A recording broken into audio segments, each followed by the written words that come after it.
Dominic Stone stood at the head of the council table, watching 15 regional representatives argue about timber rights and border access like children squabbling over toys.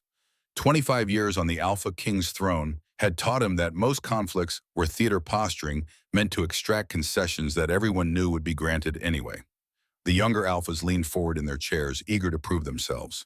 The older ones sat back, arms crossed, waiting for the performance to end so they could return to their territories. He was 53 years old, too old to pretend this mattered. The Moonshadow Pack headquarters occupied 12,000 acres in the Cascade Mountains of Central Oregon, built into the hillside like a fortress from another era. 800 wolves called it home. His home. The empire he'd carved from nothing after returning from the territorial wars 3 decades ago, carrying the body of his mate wrapped in his cloak in a rage that could have leveled mountains. Isabella, dead at 22, pregnant with his child, killed because he'd been young and arrogant and believed his strength alone could protect anything he loved. The council chamber's floor-to-ceiling windows overlooked the valley where morning fog still clung to the pine trees. Spring runoff had swollen Coldwater River until it roared like something alive and angry. Dominic caught his reflection in the glass, broad shoulders that hadn't softened with age, silver threading through dark hair. He kept military short, pale blue eyes that younger wolves found difficult to meet. He'd earned every scar on his body and every hard line on his face. Some men grew soft with power. He'd sharpened himself against it until there was nothing left but edges. Marcus Chen, his beta, and the closest thing he had to a brother, caught his eye from across the room. 60 years old and still built like the fighter he'd been when they'd met in the blood and mud of the Northern Territory Wars. Marcus tilted his head slightly toward the door, the universal signal for, "You're not needed here, get out before you say something that starts another conflict." Dominic stood. The room fell silent instantly. He didn't need to raise his voice. Authority wasn't about volume. It was about the certainty that when you spoke, consequences followed. The words came out flat, final. "Marcus will handle the rest of this session. I'm patrolling the eastern border tonight." Young Alpha Simmons from the Redwood Pack actually looked surprised. Probably thought King's delegated everything stayed safe behind stone walls, while others did the actual work. Dominic had disabused dozens of that notion over the years, usually in ways that left permanent impressions. Marcus didn't bother hiding his exasperation. They'd known each other long enough for the beta to speak freely, at least in private. Later, he'd ask why Dominic insisted on doing grunt work that any border patrol could handle. The answer would be the same as always. Soft Kings got overthrown, and he'd built Moonshadow into something that would outlast him only by never forgetting what weakness cost. The truth, though, ran deeper than that. Dominic left the council chamber, descended 3 flights of stairs that his knees protested only slightly, and stepped into the cool April evening. The truth was that he was restless in ways he hadn't been since those first years after Isabella's death. 25 years of rule, 2.5 decades of building trade agreements and settling disputes and expanding territory until no one questioned Moonshadow's dominance. He'd done everything a king was supposed to do except produce an heir, and that door had closed the day they'd buried Isabella. The moon goddess had granted him one mate in his lifetime. He'd failed to protect her. That was the end of the story. So he patrolled borders at 3 in the morning instead of sleeping. Let younger wolves whisper that the Alpha King couldn't rest, that he was driven by ghosts. They weren't wrong. The shift from human to wolf form took less than 3 seconds. Bones restructured, muscles reformed, senses sharpened until he could taste the wind and hear a rabbit's heartbeat from 50 yards away. His wolf stood nearly 4 feet at the shoulder, black coat shot through with silver that matched his human hair. Alpha King bloodline. The kind of size that made challengers reconsider their ambitions when they saw it. Coldwater River marked the eastern border between Moonshadow territory and Black Pine Pack lands. Dominic followed its path north, paused silent on the forest floor despite his bulk. The river's voice filled the darkness, that constant rush of water over stone that became white noise after a while. He'd walked this patrol route hundreds of times, knew every deer trail, every fallen log, every place where the current created eddies that the splash cut through the river's ambient roar like a gunshot. Dominic's head snapped east, his ears swiveled, tracking. Not a branch falling, not an animal. That had been something large hitting fast water with force.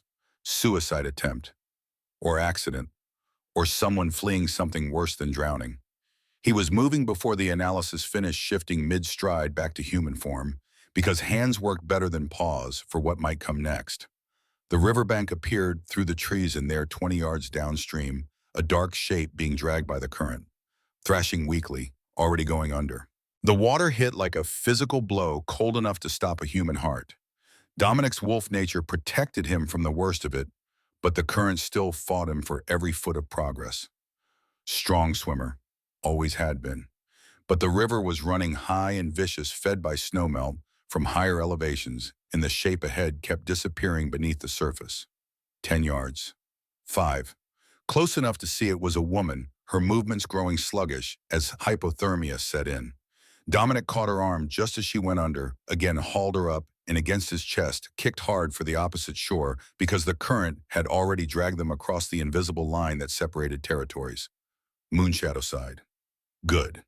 Meant he didn't have to justify an incursion. Shallow water, his feet found purchase on smooth river stones.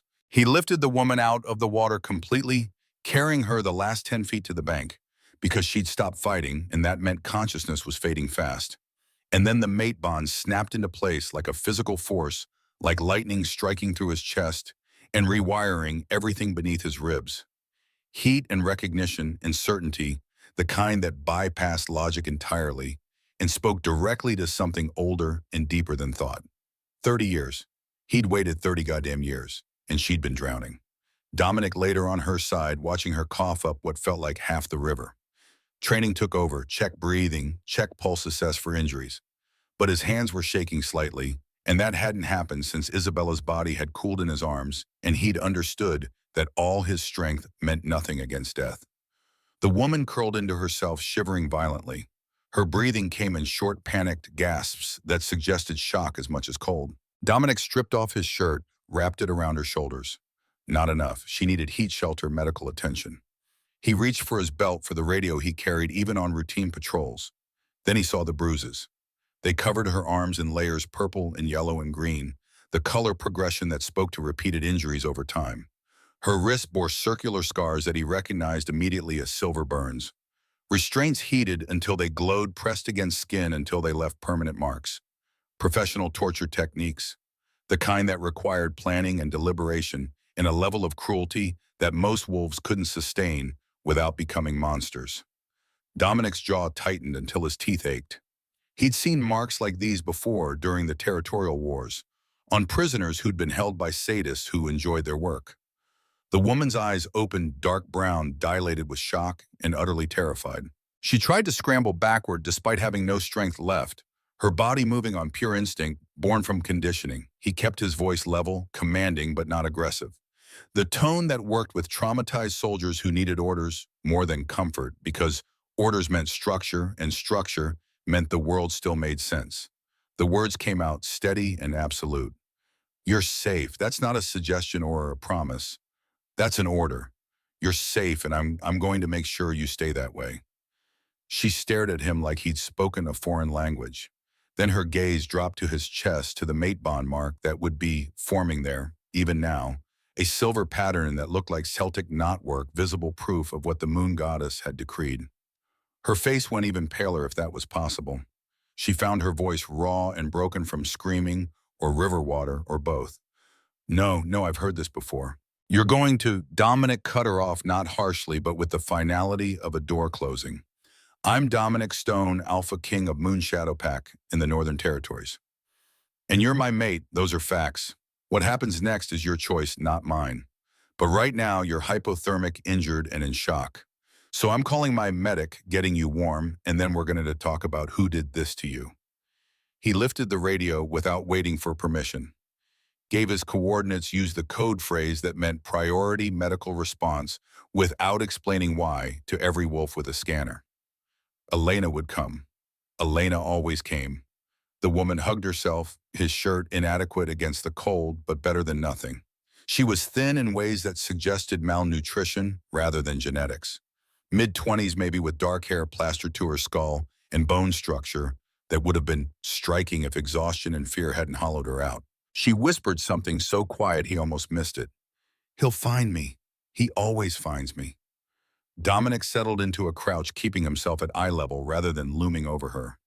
non-threatening posture. The kind they'd taught him in hostage negotiation training 40 years ago, back when he'd thought joining law enforcement might channel his aggression productively, before discovering that human laws didn't apply to wolves, and wolf laws required strength more than justice. The question came out gentler than his usual tone, but still direct. "Who's he?" She laughed, the sound edging toward hysteria. "My mate, the alpha of Black Pine Pack. The man I just tried to escape by drowning myself because dying was better than going back." Black Pine. Dominic filed the name away, mental gears already turning. Small pack, maybe 50 wolves, territory immediately east across Coldwater River. He'd met their alpha exactly once at a regional summit 3 years ago. Kate Ashford, mid-30s, the kind of confident that came from never being seriously challenged. Dominic had made a note, then dangerous not because of skill, but because of arrogance unchecked by experience. He'd never considered that Ashford might be dangerous in other ways. The woman's attention snapped past Dominic's shoulder. Her entire body went rigid, and he turned to follow her gaze. Across the river, emerging from the tree line on the Black Pine side, stood a man in human form. Tall, muscular blonde hair catching moonlight. Even at this distance, Dominic could see the fury radiating from him like heat shimmer. Kate Ashford had come for his mate. Dominic stood slowly, deliberately placing himself between the woman and the river, between her and anything that might cross it. The shift in stance was subtle but unmistakable, from medic to soldier, from caretaker to threat. Ashford's voice carried easily over the water, deceptively calm. The kind of calm that came before violence. "Sarah, come back now. You know you belong to me." So her name was Sarah. Dominic filed that away too, along with the way she'd flinched at Ashford's voice like she'd been struck. He pitched his response to carry the same distance, but there was nothing calm in his tone. It was the voice he'd used to order executions during the war, flat and final. "She belongs to no one, certainly not to a male who abuses his mate and forces bonds without consent." Ashford's attention shifted fully to Dominic, and he could see the moment recognition hit. The slight widening of eyes. The reassessment. Young Alpha Simmons wasn't the only one who thought in terms of crowns and ceremony, rather than the reality of what it took to hold power. But Ashford had done his homework. He knew exactly who stood on the opposite bank. The words came out smoother now, diplomatic. "AlphaKing Stone. I didn't realize you were patrolling the border personally. This is a pack matter. My mate ran from me. I'm simply retrieving what's mine." Dominic let the silence stretch, let it become uncomfortable. Let Ashford wonder if he was considering the request or planning where to bury the body. Then he delivered the words like throwing knives, each one precise and pointed. "She's not yours. A forced mating bond isn't valid. You had no right to bite her without consent, no right to mark her against her will. Under the laws, I enforce what you did constitutes assault and false imprisonment. You're lucky I'm feeling merciful today, or I'd cross that river and execute you where you stand." Ashford's face went through several shades of red, fury warring with calculation. He wasn't stupid enough to challenge Dominic directly, but he was clearly weighing other options. Political ones. Legal ones. The smile that crossed Ashford's face was thin and cold. "She's marked. The bond exists. Every pack in this territory recognizes my claim. You can't simply take another alpha's mate because you disagree with how the bond was formed." Dominic had been waiting for this. The legal angle, the attempt to use pack law against him. He'd been adjudicating disputes for 25 years. Knew every loophole, every precedent, every way that tradition could be twisted to justify atrocity. He delivered the truth like a verdict, absolute and unchangeable. "I can when she's my true mate. The moon goddess chose Sarah for me. That bond supersedes any false claim you forced upon her. She crossed into my territory seeking asylum. I'm granting it, and if you attempt to take her back, you will answer to me personally." The implications hung in the air like smoke. Dominic watched Ashford process them. Watched him realize that pursuing this meant going to war with Moonshadow, with 800 wolves against his 50, with an Alpha King who'd built his reputation on never backing down and never losing. Ashford's voice dropped lower, more dangerous. "The council will hear about this. The other alphas won't stand for you stealing mates." Dominic's laugh was sharp and humorless. "Feel free to bring it to the council. I look forward to explaining to the other alphas exactly what you did to this woman. I look forward to showing them the bruises and scars you left on your supposed mate. I look forward to letting them decide whether you deserve to keep your position after violating every law regarding mate bonds and pack conduct. He took a step forward, and even across 30 yards of rushing water, the power radiating from him made Ashford step back involuntarily. Dominic's wolf rose just beneath his skin, visible in the way his eyes caught moonlight and reflected it back like mirrors. The words came out quiet now, but they carried across the water with perfect clarity. Every syllable, a promise written in stone. Hear this clearly, Ashford. Sarah is under my protection. She's my true mate chosen by the moon goddess herself. If you come for her, if you threaten her, if you so much as send a message that causes her distress, I will consider it an act of war. And you don't want to go to war with me. Your pack of 50 wolves wouldn't last 3 days against my 800. Your territory would be absorbed by dawn of the 4th day, and your name would be forgotten before the week ended. Ashford stood, frozen, impotent rage visible in every line of his body. But he wasn't stupid. He knew the math, knew that Dominic had ended territorial conflicts with less provocation than this. The smart move was retreat, regroup, find another angle. His parting shot was weak, the words of a man grasping at straws. This isn't finished. She's mine. She will always be mine, and I will find a way to get her back. Dominic's smile was cold enough to frost the air between them. Try. Please try. I would welcome the excuse to end you. Ashford stared at them for a long moment, long enough for Dominic to catalog the man's weaknesses, to plan 3 different ways to cross the river and reach him before he could shift to decide which killing blow would be quickest and cleanest. Then Ashford turned and disappeared back into the forest. The moment he was out of sight, Dominic shifted his attention back to Sarah. She'd drawn her knees to her chest, arms wrapped around them, rocking slightly. Shock settling in deeper now that the immediate threat had passed. He crouched again, keeping his movements slow and predictable. Are you all right? Did seeing him cause you more distress? The question was tactical.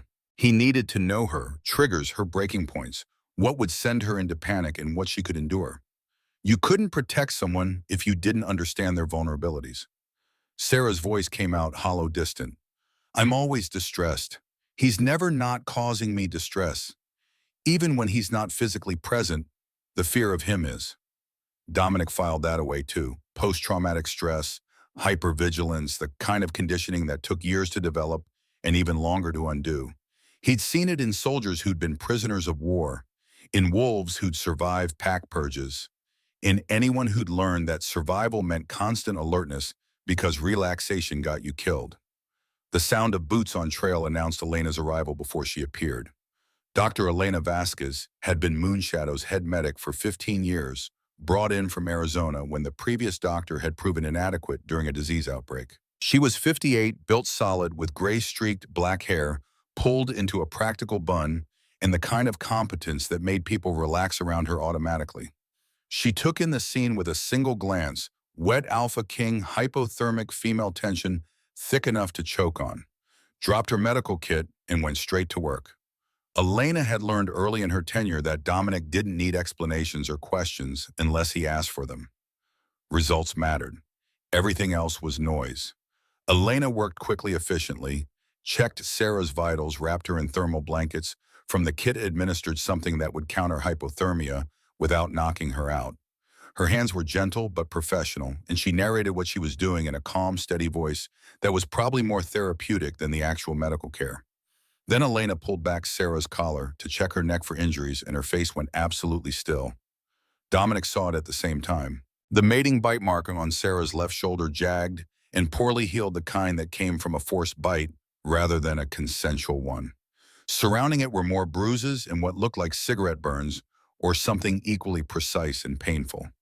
Elena met his eyes over Sarah's head. The medic's expression said everything her professional demeanor wouldn't let her voice out loud. Whoever had done this deserved to die slowly and painfully, preferably after having the same treatment applied to them first. Dominic's voice came out colder than the river water. Catalog everything. I want documentation that would hold up in any court, human or pack. Photographs, measurements, estimates on age of each injury, everything. Elena nodded once, sharp and decisive. She needs rest, warmth, and time to heal. The river damage is mostly superficial cuts and bruises, water in the lungs, but nothing critical. The older injuries are more concerning. Multiple healed fractures, burned scars from silver contact, and evidence of prolonged physical abuse. The medic's voice hardened until it could have cut steel. Whoever did this to her deserves to be flayed alive. Dominic's response was simple and absolute. Noted. Elena helped Sarah to her feet, supporting most of her weight because the woman's legs were shaking too badly to hold her. The thermal blankets made her look smaller, somehow more fragile, but she was standing. That counted for something. Dominic pulled his radio again, gave orders for a vehicle to meet them at the nearest service road. His patrol was officially over. Now came the harder part, getting Sarah somewhere safe, gathering information, and planning his next move. Because Kate Ashford would challenge this. The man's pride wouldn't allow anything else. And when that challenge came, Dominic intended to be ready. They walked through the forest in silence. Elena and Sarah moving slowly while Dominic ranged ahead and behind, using his wolf senses to track every sound and movement within 100 yards. The SUV appeared where he'd called for it, driven by a young warrior named Thomas, who knew better than to ask questions, when the AlphaKing's expression looked like carved granite. Sarah climbed into the back seat like every movement heard. Probably did. Dominic took the passenger seat, mind already working through logistics. Medical care first, then security, then information gathering, then legal strategy, then if everything else failed, military preparation. The drive back to Moonshadow headquarters took 20 minutes. Sarah didn't speak once, just stared out the window at the passing forest, like she couldn't quite believe she was real. Or maybe like she was memorizing the route in case she needed to run again. Dominic had seen that look before. On prisoners who'd been released but didn't trust their freedom. On wolves who'd been beaten down so thoroughly that safety felt like a trap. The headquarters complex appeared through the tree, stone, and timber construction that looked organic, like it had grown from the mountainside rather than being built on it. Floodlights illuminated the main buildings, casting long shadows across the compound. Guard towers stood at intervals, always manned, always vigilant. Dominic had designed this place 30 years ago with defense in mind. No one entered Moonshadow without him knowing about it. Elena guided Sarah toward the medical wing while Dominic headed for his office. He needed to brief Marcus, needed to set security protocols, needed to start making calls that would determine whether this situation resolved peacefully or violently. He suspected violence. Men like Ashford didn't respond well to losing, and they responded even worse to being publicly humiliated. The mate bond claim was tactical, powerful leverage in pack politics. But the threat about war hadn't been empty posturing. Dominic had started conflicts for less provocation and would do so again if necessary. Sarah was his mate. The moon goddess had granted him a second chance after 30 years. He would burn every pack in the Northern Territories before he let anyone take that from him. Marcus was waiting in the office when Dominic arrived, which meant the Beta had monitoring the radio traffic and put pieces together. Marcus had that rare quality in subordinates, the ability to anticipate needs before they were voiced. The Beta looked up from the map he'd been studying, took one glance at Dominic's face and poured 2 glasses of whiskey without asking, slid one across the desk. Marcus's voice was carefully neutral. I heard you pulled someone from the river, female, injured, called for priority medical. Dominic took the whiskey but didn't drink it yet. Let the burn of alcohol fumes sting his nostrils. My mate, 30 years, and she was drowning because she was fleeing an abusive alpha who forced a bond on her. Marcus went very still. He'd been there when they'd buried Isabella, had helped Dominic through the grief rage that followed, had probably assumed like everyone else that the moon goddess wouldn't grant Dominic another mate after he'd failed to protect the first. The Beta's next question was tactical. Which alpha? Kate Ashford, Black Pine Pack. Marcus's eyes narrowed. The blonde peacock from the summit 3 years ago spends more time talking than thinking. Dominic's smile was sharp and humorless. That's the one. He showed up while I was treating her. Demanded I return his property. I told him no. The Beta let out a slow breath. He knew what no meant when Dominic said it with that particular tone. He'll escalate. He'll go to the regional council, claim I stole his mate.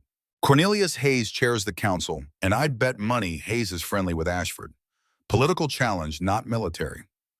Marcus nodded slowly, already thinking through angles. Then we prepare for both. Legal defense, in military response. When do we brief the command staff? Tomorrow morning, 0600. I want Commander Reeves there and Garrett. We need legal strategy and military contingency.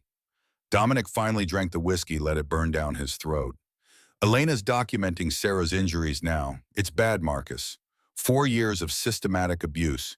She jumped into a river that should have killed her because drowning was better than staying with him. The beta's jaw tightened. Marcus had daughters, 3 of them all grown now, and mated to good males who treated them well. The idea of someone doing to them what Ashford had done to Sarah made his wolf rise to the surface, visible in the way his eyes flashed amber. Marcus spoke carefully because this next part would determine everything. What are you planning? Dominic met his old friend's gaze directly. I'm planning to give him every chance to do this legally. Bring it to council present evidence, let them rule on whether a forced bond is valid. If they rule in our favor, Ashford is stripped of his mate claim and probably his alpha position. If they rule against us despite the evidence, he let the sentence hang unfinished. Marcus finished it for him. We go to war. We go to war. I won't send her back, Marcus. Not even if every alpha in the Northern Territories votes against us. I've failed to protect one mate. I won't fail another. The beta studied him for a long moment, searching for something. Whatever he found must have satisfied him because he nodded once and stood. Then we start preparing. I'll have Commander Reeves run contingency scenarios. Border defense offensive options, supply lines. If it comes to war, we'll be ready. He paused at the door, looked back. She's lucky you were patrolling tonight. Dominic shook his head. No, I'm lucky. 30 years I waited, thought the moon goddess had written me off. Then she literally falls into my hands. He stared at the map on his wall, at the territory markers and border lines. Ashford doesn't know it yet, but challenging this was the biggest mistake of his life. Men who hurt women under my protection don't get to walk away. They get buried. Marcus left without another word, and Dominic was alone with his thoughts and the map and the whiskey that didn't quite numb the memory of Isabella's cold body in his arms 30 years ago. He wouldn't fail again. Couldn't. Whatever it took, legal maneuvering, political pressure, outright war, Sarah would be protected. That was the promise he made to himself, to the moon goddess, and to the ghost of a woman he'd loved and lost because he'd been too young and stupid to understand that strength alone wasn't enough. This time he'd use everything, strength and strategy and the resources of an entire kingdom. Let Ashford try to match that. The office phone buzzed. Elena's voice came through the speaker, professional, but with an edge underneath. Alpha, you need to see this. Dominic was moving before she finished the sentence. Down 3 flights of stairs, through corridors lit by emergency lighting because it was past midnight now, and most of the pack was asleep. The medical wing occupied the entire east side of the main building, equipped to handle everything from routine checkups to combat trauma. Elena waited in her office rather than an examination room. That meant whatever she'd found was serious enough to require privacy. Dominic stepped inside and closed the door. The medic had photographs spread across her desk. Close-ups of injuries, wide shots for context measurements annotated in her precise handwriting. She'd done exactly what he'd asked for, documented everything that would hold up in court. Elena's voice was clinical, but her hands were clenched into fists. 4 years of systematic abuse. Silver burns on wrists, ankles, and shoulders consistent with restraints. Multiple healed fractures. Ribs, fingers, left collarbone. Extensive bruising in various stages of healing, suggesting regular beatings. Malnutrition. Signs of prolonged psychological torture. She paused, and Dominic knew the worst was coming before she said it. Elena met his eyes. She was pregnant, maybe 6 to 8 months ago. The pelvic scarring suggests violent miscarriage, likely caused by blunt force trauma. The office went very quiet. Even the ambient sounds of the building seemed to fade, until there was nothing but the thump of Dominic's heartbeat in his ears and the cold fury building in his chest like pressure before an explosion. Isabella had been pregnant when she died, 3 months along. They'd found out the week before the border raid that killed her. He'd been so careful afterward, so protective, and it hadn't mattered because careful wasn't enough when you were 23 and thought being strong made you invincible. Elena continued, relentless with information because that was her job. She hasn't mentioned it. The trauma may have suppressed the memory, or she's not ready to discuss it. I don't recommend confronting her unless she brings it up first. Right now, she needs to feel safe, not interrogated. Dominic's voice came out flat and cold. Does she know you're telling me this? No, doctor-patient confidentiality normally applies, but I judge this relevant to the legal case and security assessment. Elena's expression softened slightly. She's in the East Wing guest suite. I gave her something to help her sleep. She'll be out for 8 hours, maybe 10. Her body needs rest to heal. Dominic nodded once, started to leave, stopped. Elena, thank you for taking care of her, for documenting this. The medic's smile was grim. I've been doing this work for 30 years. I've seen abuse before, but this, she gestured at the photographs. This was methodical, calculated. He wanted to break her completely. The fact that she survived, that she had the strength to jump into that river and choose possible death over certain captivity, that's extraordinary. She's stronger than she knows. Then we make sure she gets the chance to discover that strength again. Dominic left the medical wing and headed for the East Wing guest suites. He wasn't going to wake Sarah or disturb her. He just needed to see for himself that she was safe, that she was real, that the mate bond wasn't some cruel hallucination brought on by 30 years of loneliness. The guard outside her door snapped to attention. Dominic waved him back to parade rest and opened the door quietly. The suite was dark except for moonlight through the windows. Sarah lay in the center of the bed, curled on her side, buried under blankets that Elena had probably piled on to combat lingering hypothermia. She looked impossibly small in the king-size bed, and even in sleep, her face held tension. Her hands were fisted in the blankets, like she was holding on to something that might disappear. The mate bond pulled at Dominic's chest, urging him closer, to protect, to comfort, and to claim what was his by divine right. He ignored it. The bond didn't account for trauma or fear or the fact that Sarah had spent 4 years with a male who'd taken everything without asking. Dominic would be different, would prove through actions, not words, that not all alphas were predators. That some men still believed in honor and consent and earning trust rather than demanding it. He closed the door as quietly as he'd opened it and returned to his own quarters. Sleep wouldn't come, it rarely did anymore, so he spent the remaining hours before dawn reading through pack law regarding forced mate bonds. Garrett would know this material better, but Dominic wanted to understand every angle before the morning briefing. The law was clear, forced bonds were illegal, but the precedent was murky. Too many alphas had gotten away with it over the centuries, protected by the culture of non-interference in pack business. Sarah was right to be terrified. History suggested the council would side with Ashford simply because that's what they'd always done. But Dominic wasn't asking for precedent. He was demanding change. And Alpha Kings who commanded 800 wolves had the authority to demand quite a lot. Dawn broke gray and cold. Dominic showered, shaved, dressed in the practical clothing he preferred. Jeans boots, a black Henley that didn't restrict movement. No ceremony, no crown. Those were for politicians who needed props to command respect.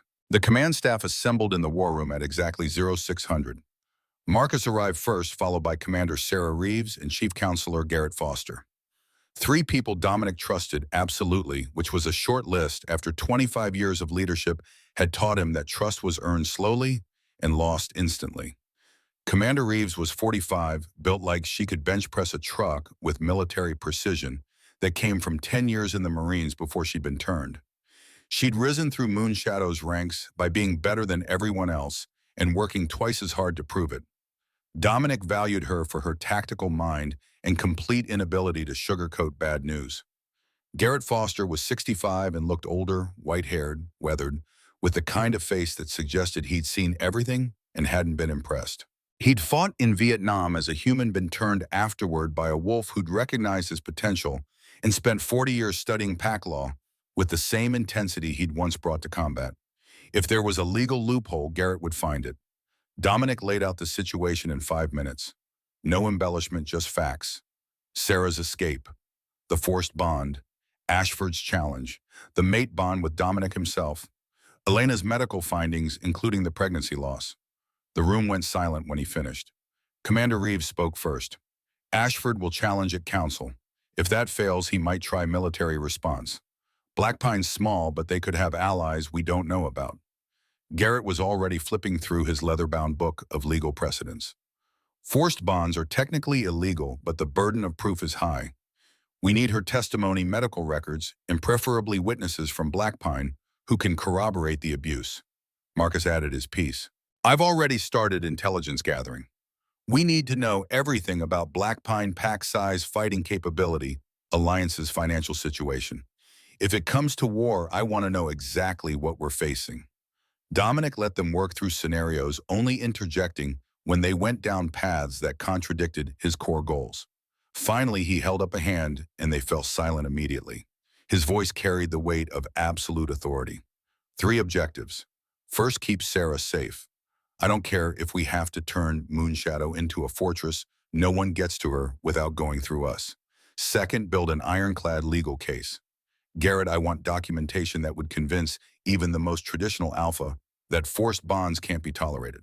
Third, prepare for war. I mean, full preparation, defensive positions, offensive strategies, supply lines, everything. If the council rules against us, I will not send her back. That means war with Blackpine at minimum, possibly with any pack that tries to enforce the council's decision. Commander Reeves smiled sharp and fierce. Finally, a war worth fighting. Garrett looked less pleased. Alpha starting a war over a mate bond could destabilize the entire Northern Territory power structure. Other packs will take sides, old alliances will be tested, blood feuds will resurface. This could trigger conflicts that last years. Dominic's response was simple and absolute. Then let it burn. I've spent 25 years maintaining peace through diplomacy and deterrence. But peace that protects abusers isn't worth keeping. If the system is so broken that it allows males like Ashford to torture their mates with impunity, then maybe it's time the system changed. And sometimes change requires fire. The words hung in the air like a declaration of war, which in a way they were. Not just against Ashford, but against every alpha who'd ever used tradition as an excuse for cruelty. Against the council members who'd looked the other way, against the culture of silence that let women suffer because pack business stayed private. Dominic was done with silence, done with looking away, done with letting evil prosper because confronting it was inconvenient. Marcus met his eyes across the table and Dominic saw understanding there. The beta had known him long enough to recognize when orders became unbreakable vows. Then we start immediately. I'll pull our best scouts, have them map Blackpine's territory. Commander Reeves can begin defensive preparations. Garrett works on legal strategy, and you focus on your mate. The last part was said carefully because Marcus understood that Dominic's instinct would be to handle everything personally. But a king who tried to do everything ended up doing nothing well. Delegation was strength, not weakness. Dominic nodded. Agreed. Sarah needs to feel safe before she can help us build the case against Ashford. That means time, space, and no pressure. I'll work on that while you 3 handle preparation. They dispersed with the efficiency of people who'd worked together for years. Dominic remained in the war room, staring at the map of the Northern Territories spread across the wall. Blackpine's territory was marked in red, a relatively small section bordering Moonshadow's eastern edge. 50 wolves, maybe 60 if Ashford had recruited since the last census. Against Moonshadow's 800. The math was simple, the politics less so. But Dominic hadn't built his reputation by choosing easy paths. He'd built it by doing what was right regardless of cost. That was the promise he'd made to himself 30 years ago, standing over Isabella's grave with mud on his hands and rage in his heart. He would never again let fear of consequences stop him from protecting those who needed protection. Sarah needed protection. Therefore, the consequences didn't matter. Dominic left the war room and headed for the kitchens. Sarah would wake eventually, and when she did, she'd need food. Something simple, non-threatening. He personally prepared a tray toast soup tea. Nothing fancy. Comfort food. The act of making breakfast felt oddly domestic. Dominic, Stone Alpha, king of the Northern Territories, arranging toast on a plate because his mate needed to eat. Isabella had teased him about his complete inability to cook anything more complex than scrambled eggs. 30 years of living alone hadn't improved his skills much, but he could manage toast and soup. That would have to be enough. He carried the tray to the east wing, nodded to the guard, and knocked softly on Sarah's door. No answer. Still asleep then. Elena's medication must have been strong. Dominic left the tray on a table in the hallway where she'd see it when she emerged. Attached a note in his own handwriting. Eat when you wake. You're safe here. DS simple, direct, no pressure. Then he returned to his office and began making calls. Alpha Thorne in New Mexico, Alpha Keller in Montana, Alpha Maria Santos in Arizona. Old allies wolves who owed him favors or shared his views on justice. Building a coalition before Ashford could build his own. The first call went through to Thorne, who answered with his usual gruff humor. Dominic, it's 6 in the morning. Someone better be dead or dying. Dominic's response was flat. Not yet, but that might change soon. I need to know where you stand on forced mate bonds. The humor drained from Thorne's voice immediately. Against them, obviously. Why, Mom? Because I just pulled my true mate from a river where she was trying to drown rather than return to the alpha who'd been torturing her for 4 years. That alpha is going to challenge me at council. I'm gathering votes before he does. Thorne let out a low whistle. Kate Ashford's Black Pine Pack. How did you know? Because I've heard rumors, nothing concrete enough to act on, but whispers about Ashford's temper and his mate's absences from pack gatherings. If what you're saying is true, Dominic cut him off. It's true, I have medical documentation and eyewitness testimony. 4 years of systematic abuse. She was pregnant when he beat her badly enough to cause miscarriage. The silence on the other end of the line stretched for several seconds. When Thorne spoke again, his voice was hard as stone. Then I'm with you. When the council convenes, you have my vote. And Dominic, if it comes to war, I'll send warriors. That kind of evil doesn't get to hide behind pack sovereignty. Dominic allowed himself a small smile. Appreciated. I'll be in touch. The next 2 calls went similarly. Keller and Santos both committed their support immediately upon hearing the details. 3 votes secured. He needed 5 more for a majority 8 total to be certain. But it was a start. The morning wore on. Dominic handled routine business, territory disputes that needed adjudication, trade agreements that required signatures, a dozen small fires that would have grown larger without attention. The mundane work of leadership. But his mind kept returning to Sarah, wondering if she'd woken, if she'd eaten, if she was terrified or relieved, or some combination of both. The mate bond pulled at him constantly, now a low-grade ache of incompleteness. They hadn't sealed the bond yet. Wouldn't not until Sarah chose to accept it freely. But even the preliminary connection was stronger than anything he'd felt with Isabella, and that realization carried its own complicated weight of guilt and grief and hope. Marcus appeared in the doorway around noon. She's awake, Elena checked on her. Apparently she ate the food you left and is now in the shower. The medic says she seems more stable, though still obviously traumatized. Dominic nodded. Good, let her acclimate. No pressure, no demands. She needs to understand she's actually safe before we can ask her to trust us. The beta settled into the chair across from the desk. We've identified 12 wolves in our pack who had access to sensitive information about your patrol schedule and our security protocols. If Ashford has a spy, it's one of them. That information snapped Dominic's full attention to Marcus. A spy already? Think about it. He knew exactly where to look for her. He arrived at the river less than 15 minutes after she jumped. That's too fast to be coincidence. Someone told him you patrol that section regularly. Someone gave him information. The implications were ugly. Dominic's jaw tightened. Find them. I want surveillance on all 12 suspects. Different false information to each one. See which version makes it back to Ashford. Marcus stood, already in motion. Commander Reeves is handling it personally. If we have a traitor, they'll be exposed within 48 hours. After the beta left, Dominic sat alone with the knowledge that somewhere in Moonshadow, someone had betrayed them, had looked at an abused woman seeking asylum and decided to help her abuser instead. That kind of treachery deserved permanent consequences. But first they had to identify the traitor. Then justice could be served. The afternoon passed in a blur of meetings and phone calls and strategy sessions. By the time evening arrived, Dominic had secured 5 council votes and had feelers out for 3 more. The legal groundwork was solid, military preparation was ahead of schedule. Only the spy remained unidentified, and Sarah remained hidden in her suite, not venturing out. Understandable given what she'd survived, but concerning because isolation wouldn't help her heal. Dominic made a decision. Rose from his desk, left the administrative wing, and walked to the east wing. knocked on Sarah's door. Her voice came through to small and uncertain. "Who is it?" "Dominic Stone.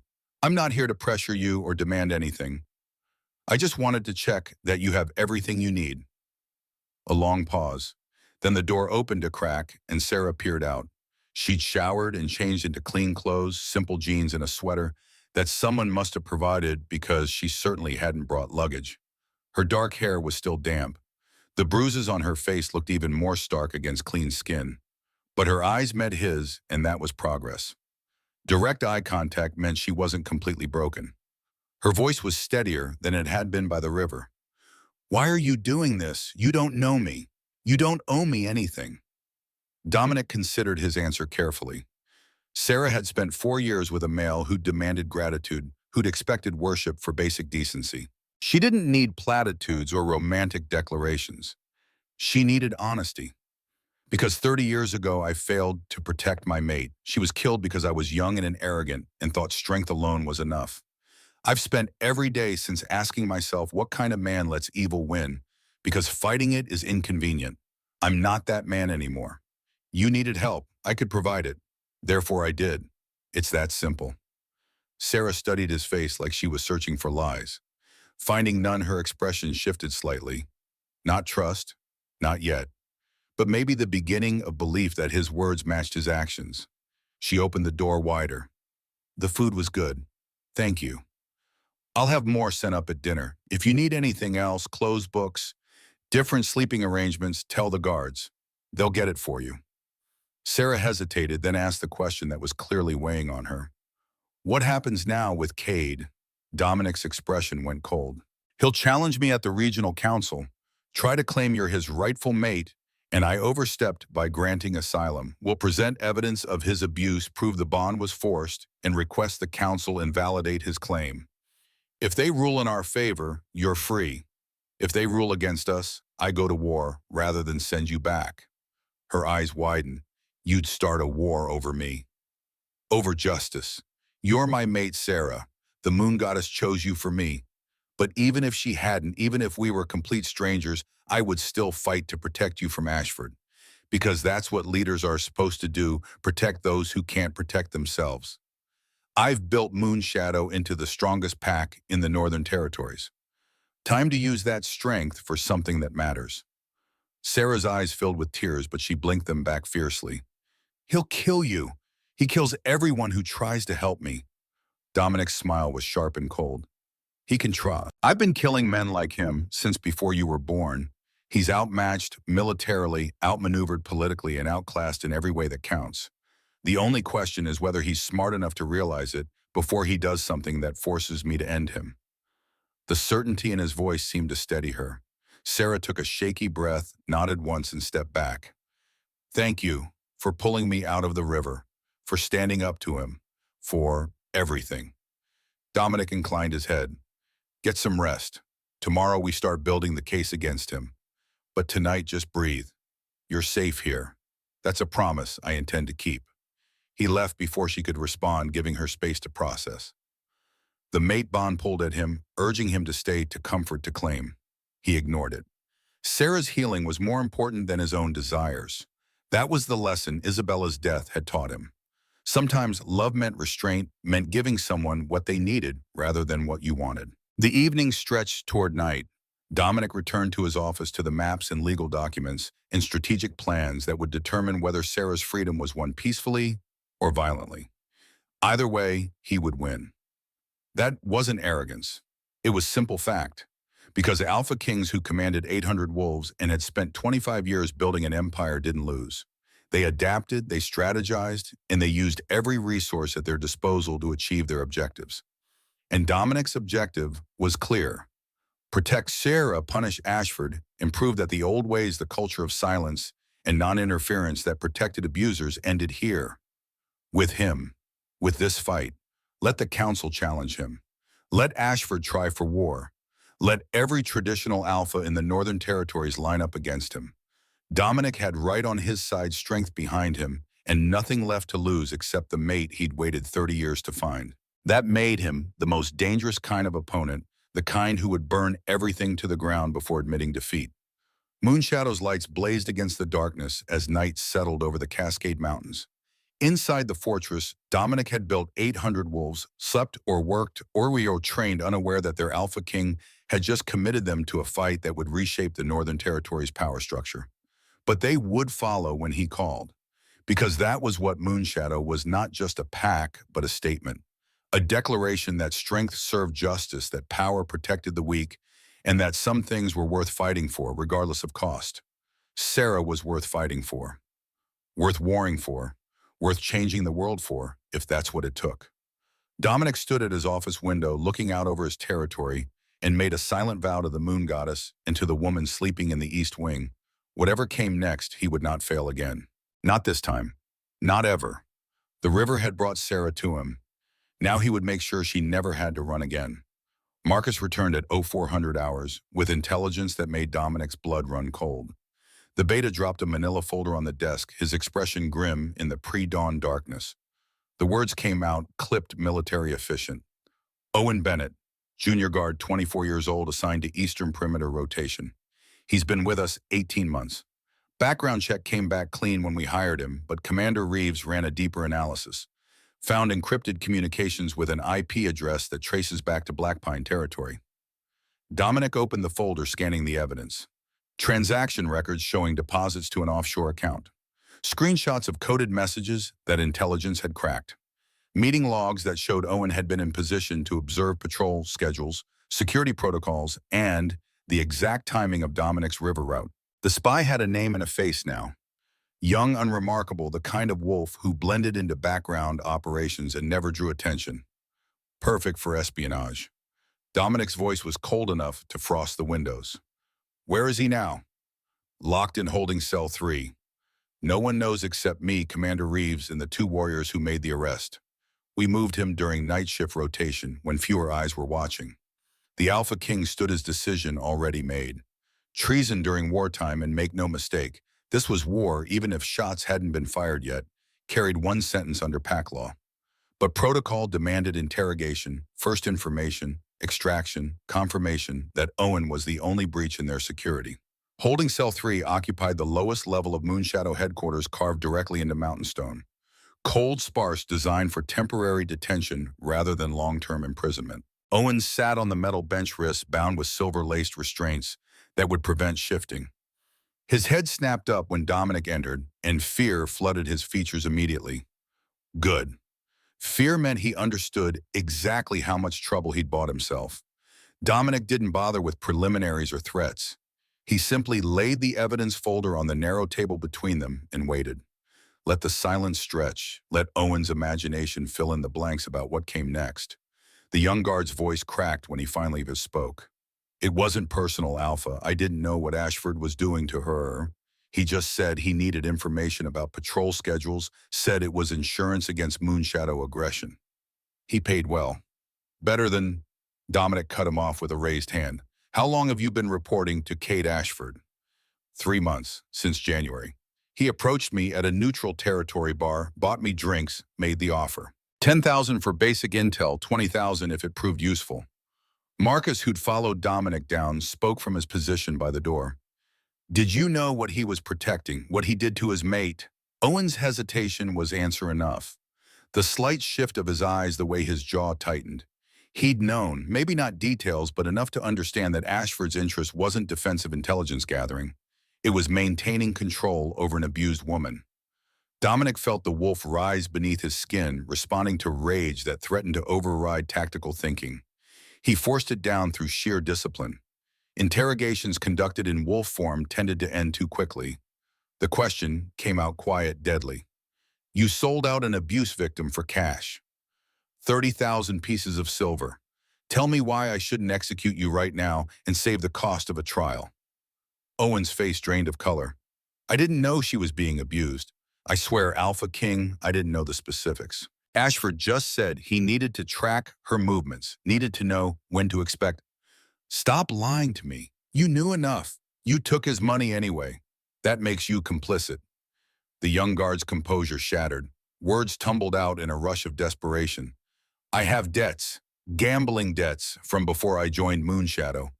The wolves I owe aren't patient, and they don't accept installment plans. Ashford's money would have cleared everything. I just needed one more payment, and I was going to stop. I swear I was going to. Dominic turned to Marcus. Get me Commander Reeves and Garrett Foster. We'll handle this formally. Trial by Alpha decree, sentence to be carried out at dawn. Owen lunged forward against his restraints. Please, please, I'll testify against Ashford. I'll tell the council everything he told me.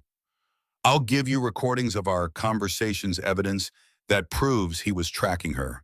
Exile me, banish me, but please don't. The Alpha King's expression didn't shift. You made your choice when you took his money. Choices have consequences. Welcome to yours. He left the cell and didn't look back. Behind him, Owen's pleas echoed off stone walls, growing fainter as distance increased. Dominic felt no satisfaction in the man's fear. Only cold certainty that justice required firm application, especially when betrayal threatened the foundation of everything he'd built. Marcus caught up to him on the stairs. You're really going to execute him? No exile, no second chance. It wasn't a question, but Dominic answered anyway. He sold out a woman fleeing torture, gave her abuser the tools to track her movements and plan his response. If Sarah had tried to run before I found her, Owen's intelligence would have helped Ashford catch her. How many more beatings would she have endured? How many more escape attempts would have failed because Owen wanted gambling money? The beta nodded slowly. The pack needs to see this. Needs to understand that treachery carries maximum penalty. Then we make it public. Dawn execution in the main square. Every wolf in Moonshadow will attend. Message sent to any other potential traitors: betray us and die. They reached ground level as false dawn began graying the eastern sky.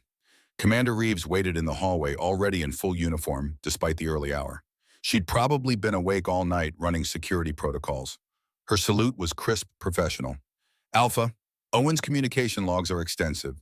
I've compiled everything into a master file. He's been passing information to Ashford for 93 days.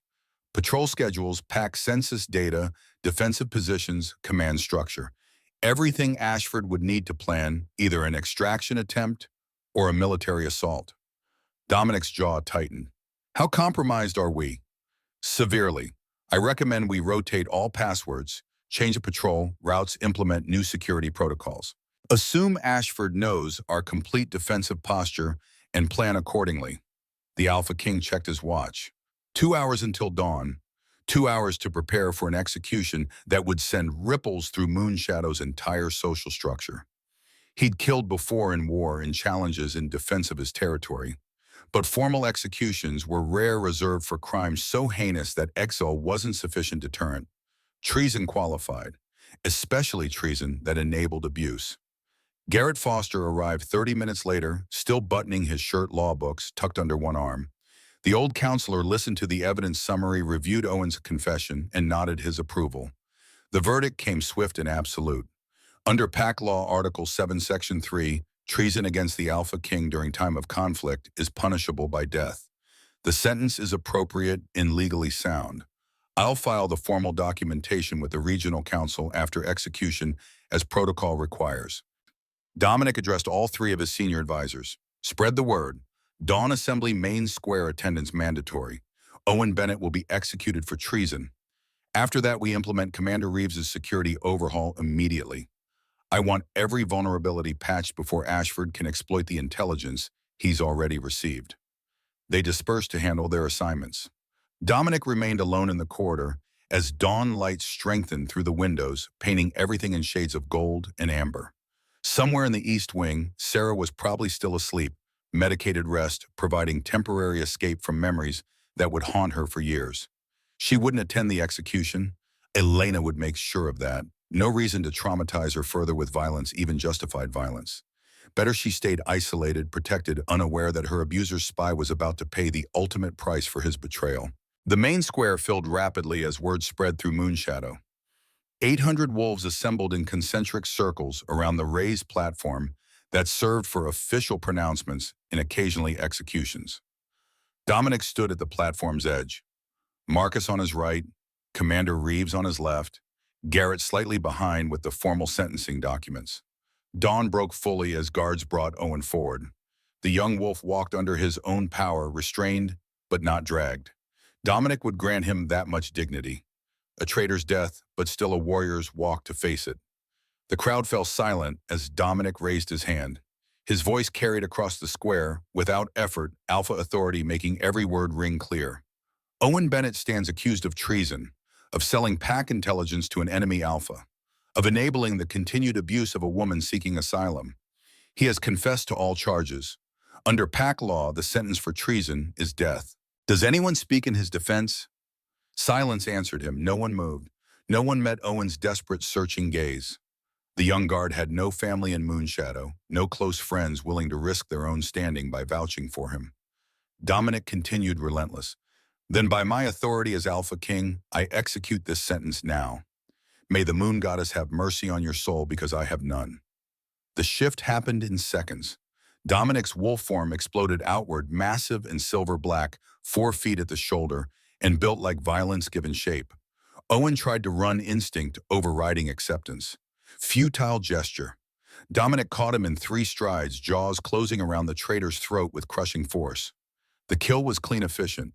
No suffering beyond the terror of those final seconds when Owen understood with absolute clarity that mercy wasn't coming. His body hit the platform as Dominic shifted back to human form, standing over the corpse in silence. Let them see. Let every wolf in Moonshadow witness what happened when you betrayed your Alpha King. Let them carry that image forward and remember it the next time someone offered money for information. Dominic's voice rang out again, harder now. Treason dies here. Always. Anyone who even considers selling us out, remember Owen Bennett and what that choice cost him. We protect our own. We do not tolerate betrayal. Are we clear? 800 voices responded in unison. Clear, Alpha King. He descended from the platform, leaving others to handle body removal. His hands were steady despite adrenaline still flooding his system. The wolf wanted more violence, wanted to cross Coldwater River and finish what Owen's execution had started. Dominic ignored that urge. Strategy over impulse. Always. Marcus fell into step beside him as they walked back toward headquarters. That'll spread fast. Every pack in the Northern Territories will hear about it by noon. Good. Let them hear. Let Ashford hear. He'll know now that we're aware of his intelligence network, that we've closed the breach, that his advantage is gone. Maybe it'll make him cautious. Or maybe it'll make him desperate. The beta's smile was sharp. Either way, we're ready. 3 days later, intelligence confirmed Marcus's prediction. Ashford knew about Owen's execution. The information had rattled him enough that he'd pulled back his remaining scouts from Moonshadow's borders, apparently worried that Dominic would execute any Black Pine wolf caught on his territory. Good. Fear was a useful tool when applied correctly, but Ashford's withdrawal created an opening. Commander Reeves brought the plan to Dominic's office on the 4th morning after Owen's death, spreading maps and satellite images across the desk. Her presentation was concise, tactical. Black Pine Pack holds 1 prisoner we need, Julia Reeves' sister Maya. Julia's been cooperating with us since we discovered the spy network turned herself in, before we found her actually. She was passing minor information to Ashford under threat of her sister's death. We owe her protection. That means extracting Maya. Dominic studied the satellite imagery. Black Pine's territory was less developed than Moonshadow's, more rural, with housing scattered through dense forest rather than concentrated in a central compound. Maya's location was marked on the map, Omega Quarters near the eastern edge, minimal security. The tactical assessment was straightforward. High risk. We get caught, it's an act of war before the council can rule on the mate bond dispute. Ashford gets to claim victim status, probably sways moderate alphas to his side. Commander Reeves nodded. But if we succeed, we get Maya out safely, we eliminate Ashford's leverage over Julia, and we secure another witness for the council hearing. Maya's been in Black Pine for 6 years. She's seen things, heard things. Her testimony could be devastating. Marcus, who'd been reviewing secondary documents, added his piece. I recommend we go. Risk is high but manageable. Small team night insertion, in and out before anyone notices. If we're detected, we abort and fade. No engagement unless absolutely necessary. Dominic considered the angles. The strategic value versus the political cost. The message it would send versus the risks it created. Finally, he made his decision. We go. Six-person team. I lead. Commander Reeves's eyes widened. Alpha, with respect, you don't do field operations. You're too valuable to I lead. This isn't negotiable. Maya's imprisonment is my responsibility because I granted asylum to the woman Ashford was using as leverage. I don't send wolves into danger I won't face myself. The commander knew better than to argue further. Then I'm coming, and we bring 4 of my best combat specialists. Strike team formation, full tactical gear, extraction protocol only. They spent the rest of that day planning, routes in and out, communication protocols, contingency plans for different failure modes. By evening, the operation was mapped to minute detail. Sarah appeared in Dominic's office doorway during the final briefing, startling everyone. She'd ventured out of the East Wing only twice in 4 days, both times to meet with Elena for medical follow-ups. Now she stood in the threshold, pale but determined. Her voice was quiet but steady. I heard you're planning to rescue someone from Blackpine, from Cade's territory. Dominic dismissed the others with a gesture, waited until the door closed before responding. Julia's sister. Ashford's been holding her hostage to force Julia's cooperation as a spy. We're correcting that situation. Sarah stepped fully into the room. Take me. No.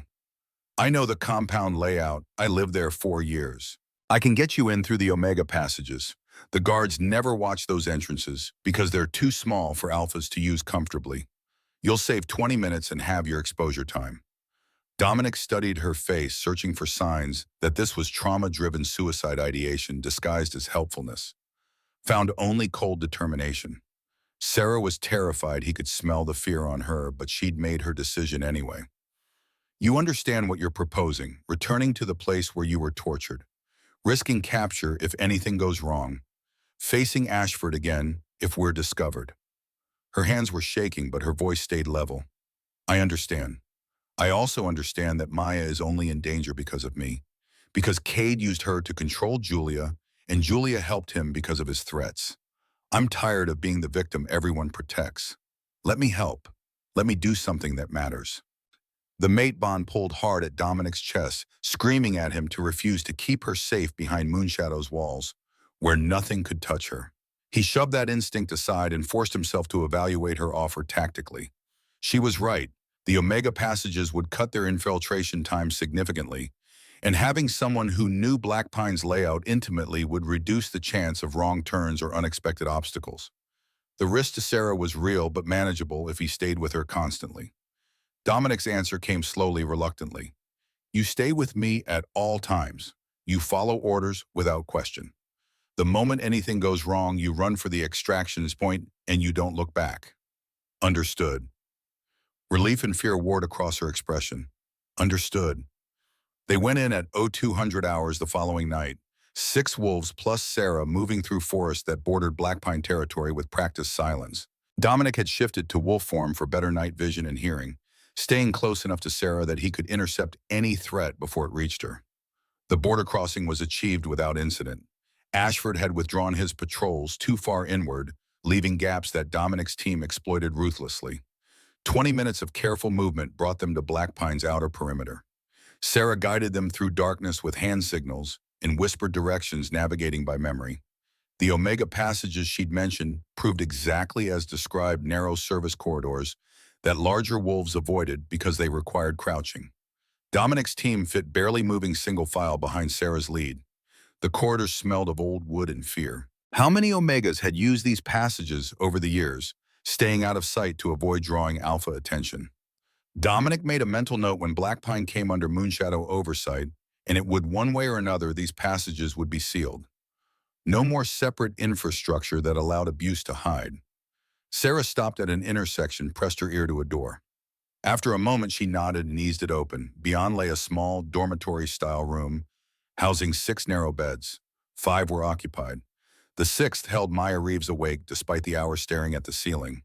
Commander Reeves moved past Dominic, crossing to her sister's bedside, pressed a hand over Maya's mouth before the younger woman could scream, whispered urgently until recognition replaced terror in Maya's eyes.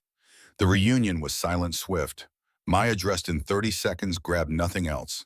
They reversed their route through the Omega passages, every wolf hyper alert for signs of discovery. They were 50 yards from the tree line when lights blazed across Black Pine's compound. Someone had triggered an alarm. Whether Maya's absence had been noticed or a patrol had spotted them, the result was the same: they were detected. Dominic's command rang out crisp and absolute. Run, extraction point now, no engagement. The team sprinted for the forest. Behind them, Black Pine wolves poured from buildings, some already shifting mid-stride. Dominic stayed at the rear, putting himself between his team and pursuit. Sarah ran beside him, keeping pace despite obvious fear. They crashed through underbrush navigation by instinct now rather than caution. The border was 300 yards ahead. Safety on the other side, where Ashford wouldn't dare follow without triggering open war. 200 yards. Pursuit closing fast. Dominic counted 8 wolves behind them, led by a large gray that had to be Ashford's beta. Vincent something. The one who'd been at that regional summit years ago, standing at Ashford's shoulder and radiating barely contained violence. 100 yards. The gray was gaining faster than expected. Dominic made a split-second decision. Stopped running. Turned to face pursuit. Vincent skidded to a halt 15 feet away, the rest of Black Pine's wolves spreading into attack formation behind him. The beta shifted to human form, his face twisted with fury. Recognition hit when Vincent focused on Sarah. You. The AlphaKing is here for you. Dominic didn't waste time on conversation. His shift happened in one fluid motion, human to wolf and back to human in 3 seconds, just long enough to demonstrate the keys and power differential. Vincent was large for a beta. Dominic was massive even by AlphaKing standards. The fight lasted 40 seconds. Vincent was fast, well-trained, aggressive. But Dominic had been killing opponents for 30 years and had learned every dirty trick that worked. He broke Vincent's right leg with the first exchange, shattered the beta's collarbone with the second, and pinned him with crushing force on the third. Human form again, one hand around Vincent's throat, applying just enough pressure to restrict breathing without causing permanent damage. The words came out cold and precise, meant for Vincent, but projected loud enough for every Black Pine wolf to hear. Tell Ashford I'm coming for him. Tell him the council will hear every detail of what he did to Sarah. Tell him his reign ends soon, legally if possible, violently if necessary. And Vincent, if you're smart, you'll find a new pack before that happens. Loyal betas shouldn't have to die for their alpha's crimes. He released Vincent, stepped back, let the broken beta scramble away. The other Black Pine wolves retreated with him, unwilling to engage without their leader. Dominic waited until they disappeared into the darkness before returning to his team. They crossed the border without further incident. Maya was safe. The mission succeeded despite complications. But Dominic knew the political cost would be steep. Ashford would spin this as unprovoked moonshadow aggression, would use it to gain sympathy from moderate alphas who believed in territorial sovereignty above all else. Let him try. Dominic had Maya's testimony now, had another witness to corroborate Sarah's story. The truth would overwhelm Ashford's spin, assuming the council was interested in truth over tradition. The walk back to Moonshadow took 2 hours. Sarah stayed close to Dominic the entire time, not speaking, but clearly processing what she'd witnessed. He'd killed Owen in front of 800 wolves, had just broken Vincent with clinical efficiency. She was learning that her mate wasn't some gentle savior, but a wolf who'd built his power on being more ruthless than his enemies. If that knowledge frightened her, she didn't show it. If anything, she seemed calmer, like violence directed at her abusers made her feel safer rather than more afraid. They reached Moonshadow as dawn broke. Elena met them at the medical wing, already prepared to examine Maya for injuries or illness. Commander Reeves stayed with her sister, murmuring reassurances while the doctor worked. Sarah turned to Dominic outside the medical wing, her dark eyes meeting his directly. Thank you for letting me help, for trusting me not to fall apart. He studied her face, saw exhaustion and residual fear, but also something that might have been pride. You navigated perfectly. Got us in and out with minimal exposure. That took courage. It took necessity. Maya was imprisoned because of me. I owed her freedom. Sarah paused, then continued more quietly. And I needed to prove to myself that I could go back there and survive. That Kay doesn't own my fear anymore. Dominic understood that impulse, the need to reclaim power by facing trauma directly. It was the same reason he'd patrolled the eastern border every week for 30 years, returning to the place where Isabella had died, proving he wouldn't let grief make him weak. Get some rest. Tomorrow we start preparing for the council hearing. Garrett will need your testimony and Maya's. The evidence has to be overwhelming enough that even traditional alphas can't ignore it. Sarah nodded and headed toward the east wing. Dominic watched her go, the mate bond pulling hard at his chest. She was growing stronger daily. Not healed, that would take years, but learning to function despite trauma. Learning she had agency again, choices, power over her own life. That was progress. That was what mattered. Marcus found Dominic in his office 2 hours later, bringing news that shifted the entire political landscape. The beta's expression was grim as he dropped a document on the desk. Official complaint filed with the regional council. Ashford's accusing you of kidnapping his mate, orchestrating a spy within his pack, and leading an unprovoked military assault on Black Pine territory. He's demanding immediate council arbitration and is pushing for emergency session within 10 days. Dominic scanned the complaint, noting the careful legal language. Ashford had good lawyers, probably hired from outside the pack. The accusations were framed to make Moonshadow look like aggressive expansionists, using Sarah as an excuse to absorb smaller packs. 10 days, that's faster than I expected. Cornelius Hayes is accommodating Ashford's timeline, which confirms what we suspected. Hayes is friendly with Ashford or has financial interest in keeping him in power. Marcus settled into the chair across from Dominic. We need to accelerate our legal preparation, and we need to identify which other council members might be compromised. Garrett Foster arrived within the hour, summoned by urgent message. The old counselor reviewed Ashford's complaint with the practiced eye of someone who'd seen every legal maneuver pack politics could produce. His assessment was brutally honest. Ashford's complaint is well crafted. He's not denying the abuse directly, that would be perjury given the medical evidence. Instead, he's reframing it as discipline within acceptable pack standards, claiming you're imposing Moonshadow values on another alpha's territory. He's betting that enough traditional alphas will prioritize sovereignty over individual rights. Dominic's jaw tightened. Then we make this about more than sovereignty. We make it about whether the council tolerates torture, whether forced mate bonds have any legal standing, whether pack law protects abusers or victims. That's a fight that could split the council down ideological lines.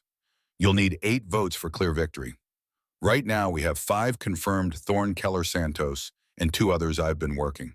Hayes will vote against us. That leaves 7 alphas who could swing either way. The counselor spread documents across the desk, dossiers on each council member, their known positions, political alliances, potential leverage points. We need to convince at least 3 of these 7. I recommend we focus on Alpha Catherine Morrison from Idaho. She's traditionalist but has daughters. The pregnancy loss angle might sway her. Alpha Derek Stone, no relation to you, from Washington, is moderate and values legal precedent over tradition. And Alpha Robert Chen from Nevada, who's Marcus's cousin and might vote with us out of family loyalty. Marcus shook his head.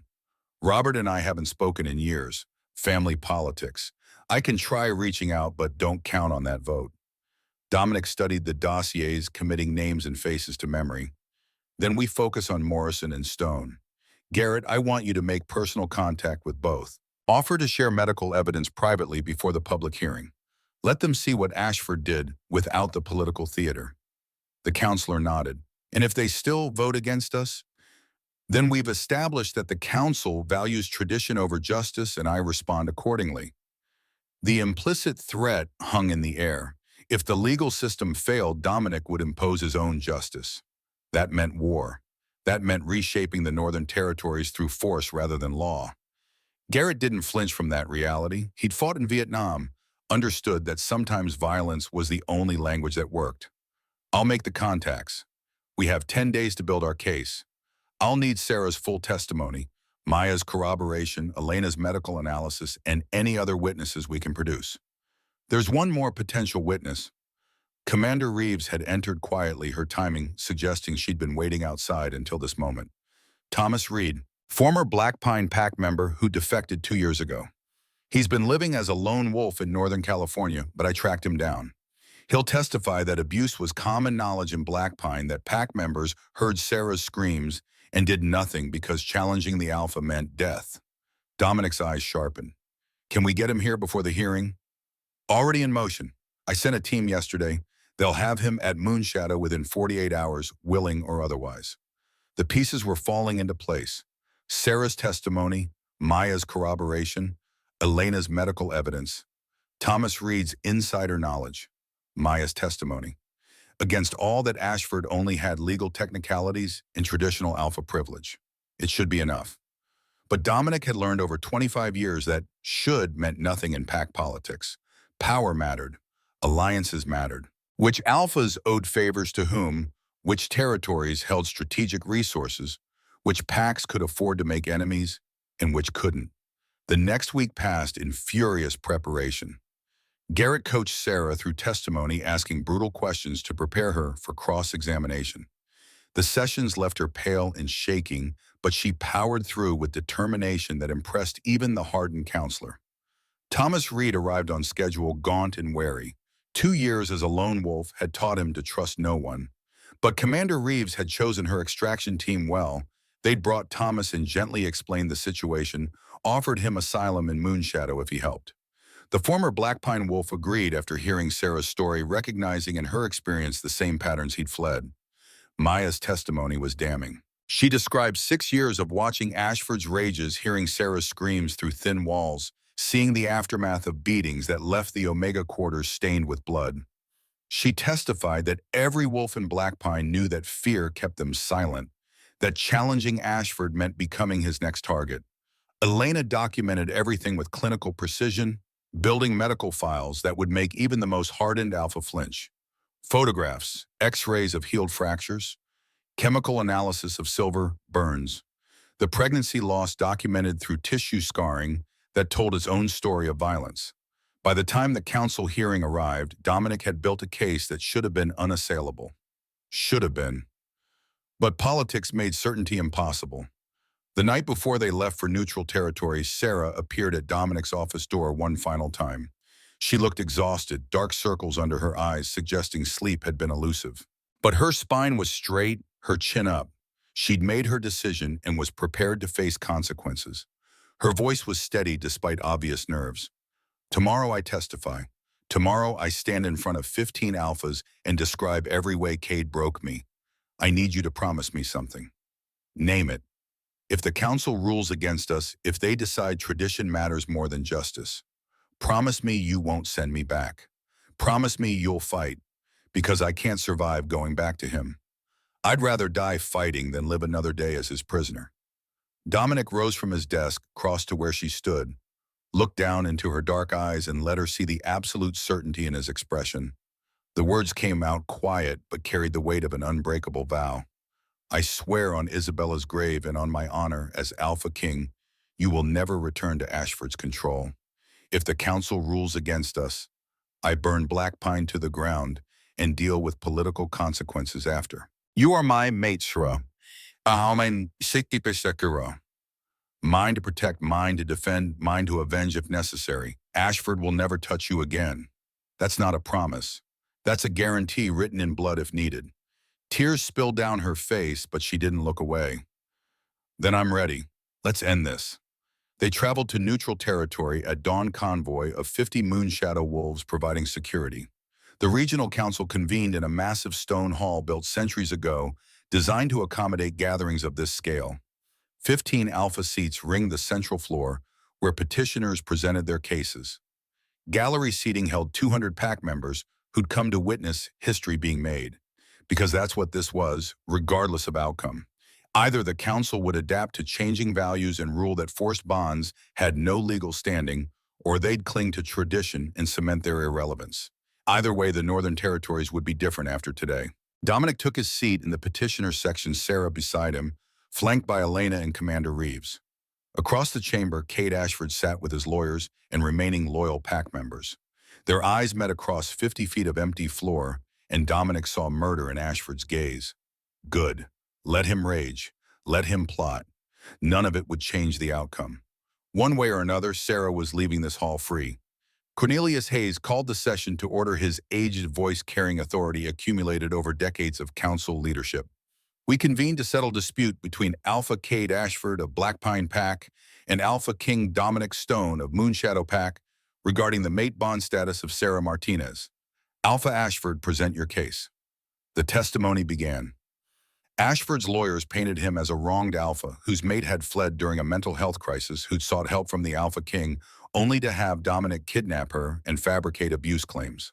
They presented pack witnesses who testified that Sarah had been well treated, that any discipline was standard and proportionate, lies all of it, but delivered with polish that might sway alphas predisposed to believe them. Then it was Moonshadow's turn. Garrett Foster rose, his aged frame somehow commanding despite physical frailty.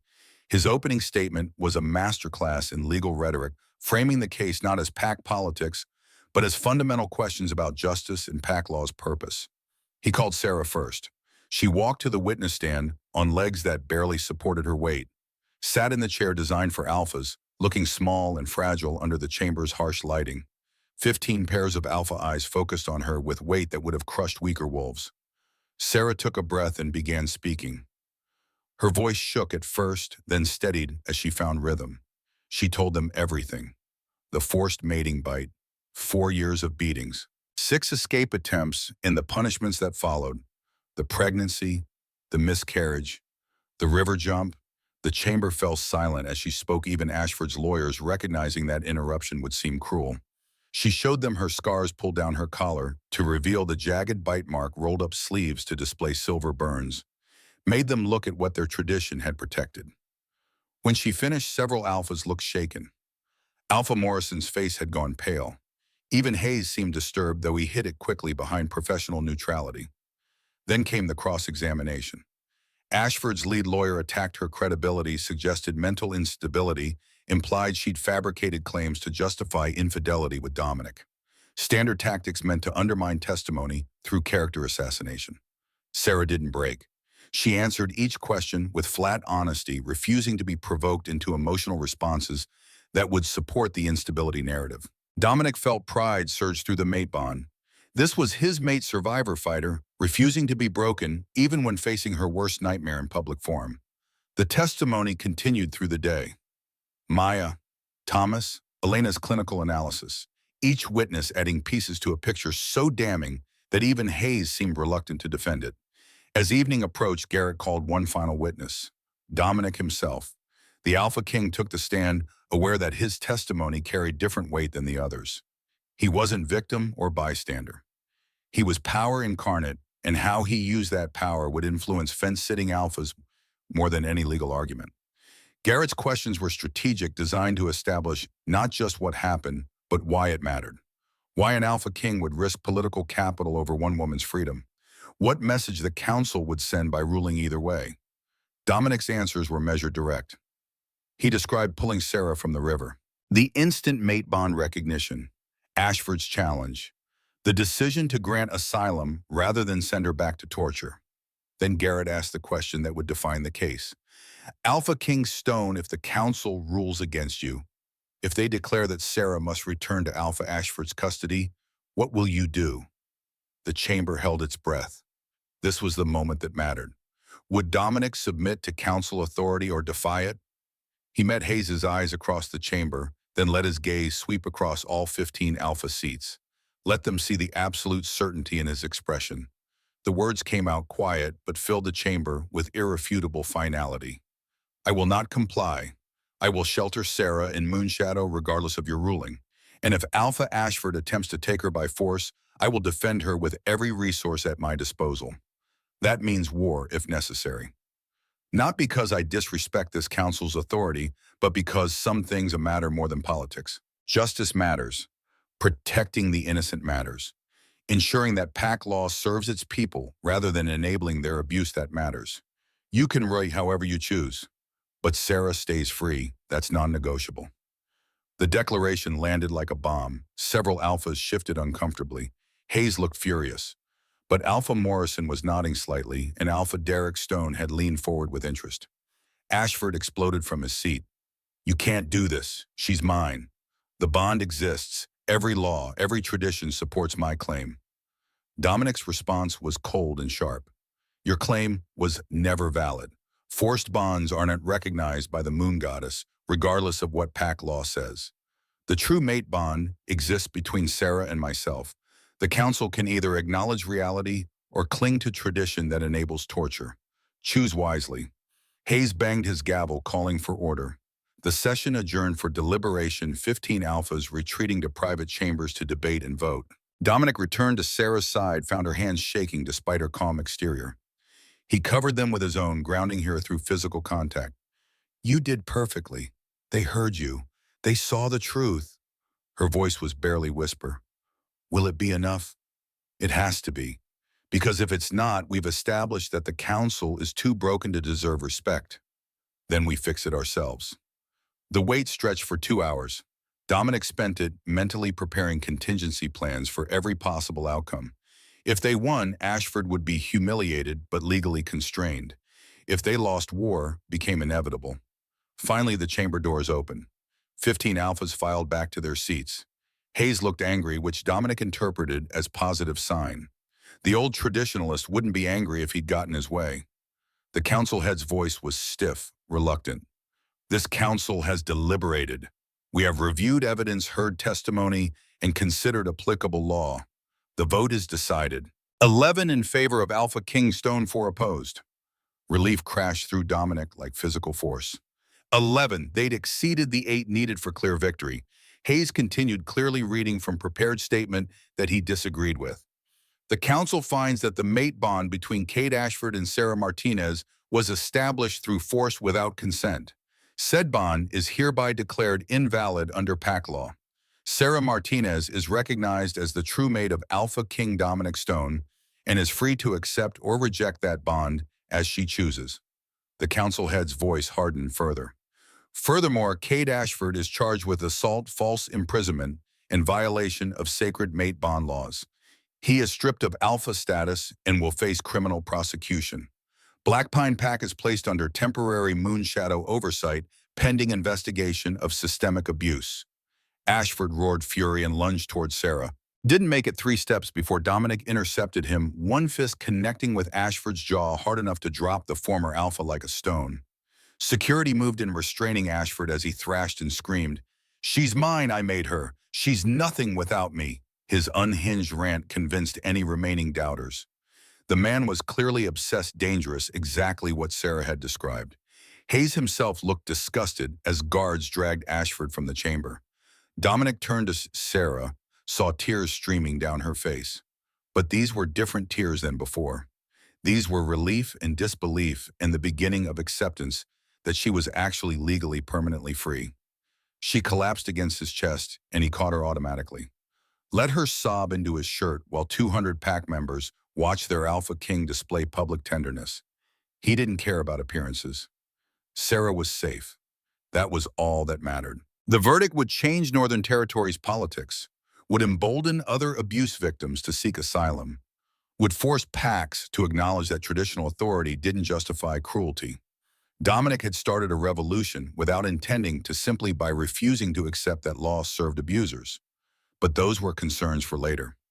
Right now, his mate was trembling in his arms, crying with relief that her nightmare had finally ended. The council chamber erupted in controlled chaos as guards removed Ashford, his screams echoing off stone walls until distance muted them. Sarah remained pressed against Dominic's chest, her breathing gradually slowing from panic to something approaching calm. Around them, Alpha stood and conversed in low tones, the political ramifications of the verdict already being calculated and debated. Alpha Morrison approached first, her expression a mixture of respect and wariness. She'd voted for Dominic's position, which meant she'd broken with traditionalist allies to do so. That required acknowledgement. Dominic inclined his head. "Alpha Morrison, your vote is appreciated." The Idaho Alpha studied Sarah with obvious concern before meeting Dominic's eyes. "I have 3 daughters. If any male did to them what Ashford did to her, I'd want someone strong enough to stop him. Today you were that someone. The Northern Territories are better for it." She departed before he could respond, leaving Dominic with the understanding that political alliances had shifted permanently. Morrison had daughters to protect. That made her invested in ensuring the council's verdict held against any future challenges. Alpha Derek Stone from Washington was next, his approach more cautious. No relation despite the shared surname, but their parallel thinking on pack law had created mutual respect over the years. Stone's voice carried the weight of careful consideration. You've set precedent that will echo for generations. Forced bonds are now legally void across all Northern Territory packs. That changes everything about how we handle mate disputes in Alpha Authority. Some will resist, others will embrace it. Either way, you've rewritten our social contract. Dominic's response was measured. The contract needed rewriting. Any system that protects torturers over victims deserves to be torn down and rebuilt from foundation stones. Stone nodded slowly. Agreed, which is why I voted with you. But be prepared for resistance. Cornelius Hayes may have lost this vote, but he still commands significant influence among traditionalists. He won't forgive being overruled. The warning was noted and filed away. Hayes would be problem for later. Right now, Sarah needed to leave this chamber before delayed shock overwhelmed her completely. Dominic could feel tremors running through her frame despite her attempts at control. Marcus appeared at his elbow, ever reliable. Transport is ready. We should move before reporters start demanding statements. They made their exit through a side corridor, avoiding the main hall where packed journalists had gathered. 50 Moonshadow warriors formed protective escort as they crossed to the vehicle convoy. Dominic kept Sarah close, one arm around her shoulders, shielding her from curious stares and probing questions. The drive back to Moonshadow took 3 hours. Sarah slept for most of it, exhaustion finally claiming her now that adrenaline had faded. Dominic watched her sleep and felt the mate bond pulling insistently at his chest, demanding completion. They'd won legally. The forced bond with Ashford was voided. Nothing prevented full acceptance now, except Sarah's need for time to process everything that had happened. He could wait, had waited 30 years already. A few more weeks or months meant nothing measured against lifetime commitment. They arrived at Moonshadow after midnight. Elena met them at medical wing entrance, checking Sarah over with practiced efficiency despite the late hour. Physical health was stable. Mental state was fragile but holding. The doctor prescribed rest, quiet, and gradual reintroduction to normal routine. Dominic escorted Sarah to her East Wing suite, waited while she settled, then retreated to his own quarters. Sleep proved elusive despite exhaustion. His mind kept replaying the hearing, analyzing what came next. Ashford was stripped of alpha status, but not yet imprisoned. That created window of opportunity for revenge attempts or desperate final gambits. Commander Reeves would need to double security protocols. Marcus would need to coordinate with other alphas about Black Pine oversight. Garrett would need to file formal documentation with all relevant authorities. The work never ended even after victory. Dawn found Dominic in the war room reviewing intelligence reports that had accumulated during their absence. Black Pine Pack was fracturing. Ashford's loyal supporters numbered perhaps 15 wolves. The rest were either neutral or actively opposed to their former alpha. Commander Reeves had teams positioned to prevent violence during the transition period. Marcus entered carrying coffee and looking like he'd slept even less than Dominic. We have a problem. Ashford escaped custody last night during transport to secure holding. The coffee mug stopped halfway to Dominic's mouth. How? Guards were loyal to Hayes. Let him go, claimed equipment malfunction. By the time anyone noticed, Ashford had 6-hour head start. Marcus spread maps across the table. He could be anywhere. Canada, Mexico, deep wilderness. We're tracking, but it's cold trail. Dominic set down the coffee with deliberate care. Ashford loose meant ongoing threat. Meant Sarah couldn't fully relax even with legal victory secured. Meant this situation remained unfinished until the former alpha was recaptured or eliminated. The decision formed instantly.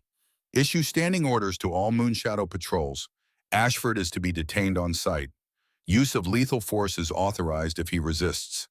Contact our allies, have them spread the word through their territories. Make it clear that sheltering him means making enemy of Moonshadow. Marcus nodded and moved to execute. Dominic remained in the war room, staring at maps that suddenly felt inadequate. Ashford was unpredictable, now humiliated and stripped of everything that defined him. Desperate men made dangerous choices. The intercom buzzed. Garrett's voice came through, urgent. Alpha, you need to see this. Ashford sent a message. Dominic was moving before Garrett finished speaking. The counselor's office was 2 floors down. He took the stairs at speed that probably wasn't dignified for an AlphaKing, but efficiency mattered more than ceremony. Garrett had the message displayed on his computer screen, an email sent from anonymous account to Moonshadow's official address. The text was brief and carried weight of absolute conviction. I invoke right of combat. Under ancient law, I challenge Alpha King Dominic Stone to trial by battle for the mate Sarah Martinez. 3 days hence, neutral ground witnesses from both packs. To the death. If I win, she returns to me, and all council rulings are voided. If you refuse, you prove your claim as cowardice rather than justice. Kate Ashford. Dominic read it twice, analyzing angles. Right of combat was archaic law rarely invoked because it essentially meant mutual agreement to legalize murder. But it was technically valid. A condemned alpha could challenge his accuser to single combat. If the challenger won, all charges were dropped and previous status restored. Garrett's expression was grim. You don't have to accept. He's already been convicted and sentenced. This is desperation move by a wolf with nothing left to lose. If I refuse, he'll spend rest of his life claiming I hid behind council protection, that I'm not strong enough to face him directly. Dominic's jaw tightened. And more importantly, Sarah will never be completely free while he lives. She'll always be looking over her shoulder waiting for him to appear. This ends it permanently. Marcus had followed him down. The beta's assessment was tactical. It's a trap. He's planning something beyond straight combat. Maybe poison, maybe concealed weapons, maybe allies positioned to interfere. He knows he can't beat you fairly. Then we prepare for unfair. Commander Reeves secures the combat zone personally. We choose the location, control the perimeter, inspect everything before the fight begins. If Ashford wants trial by combat, he gets it on our terms. The response was drafted and sent within the hour. Dominic accepted the challenge. Location would be neutral territory near the Oregon-Washington border, the same clearing where territorial disputes had been settled for generations. 3 days hence at dawn. Witnesses permitted but no interference allowed under penalty of death. Combat would continue until one fighter yielded or died. Sarah learned about it when she emerged from her suite that afternoon. Elena had apparently decided the news couldn't wait, had broken it to her gently in private. Now Sarah stood in Dominic's office doorway, pale but controlled. Her voice was steady despite visible tension. You're going to fight him. To the death. Yes. Because he challenged you and refusing would make you look weak. Dominic shook his head. Because while he lives, you'll never be completely free. You'll always wonder when he'll come back, what he's planning, whether you are truly safe. This ends it. Permanently. Sarah crossed to the desk, her dark eyes searching his face. What if you lose? The question deserved honest answer. Dominic didn't insult her intelligence with false bravado. I won't. I'm older, more experienced, better trained. I've been killing opponents since before he was born. This isn't arrogance. It's tactical assessment based on 30 years of combat experience. She studied him for a long moment, then nodded slowly. Then kill him. Not for me, not for justice, not for political reasons. Kill him because he's dangerous, and the world is better without him in it. The cold pragmatism in her voice spoke to growth. Sarah was learning that sometimes the only solution to evil was elimination.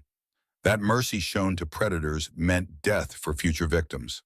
Hard lesson but necessary one for surviving in a world where violence remained occasional imperative. The 3 days passed in focused preparation. Dominic trained daily, pushing his body through combat drills that reminded muscles of patterns they knew instinctively. He wasn't young anymore. 53 years showed in joints that protested cold mornings and scars that ached before storms. But experience compensated for diminished speed. Strategy trumped raw power. Commander Reeves personally inspected the combat zone, her team sweeping for hidden weapons, checking sight lines, establishing secure perimeter. If Ashford planned treachery, it would fail before implementation. Marcus sparred with Dominic on the second day, both in wolf and human forms. The beta was skilled enough to provide real challenge without being genuinely threatening. After an hour, they collapsed on the training room floor, breathing hard. Marcus's voice carried concern beneath professional assessment. You're ready, but brother, be careful. Ashford's got nothing to lose. That makes him unpredictable. Unpredictable beats strategic thinking every time. He'll fight with rage and desperation. I'll fight with cold calculation. Rage burns hot and fast. Calculation endures. The night before the combat, Sarah visited Dominic's quarters. He opened the door to find her standing in the hallway wrapped in oversized sweater, despite the warmth looking smaller and more vulnerable than she had since the council hearing.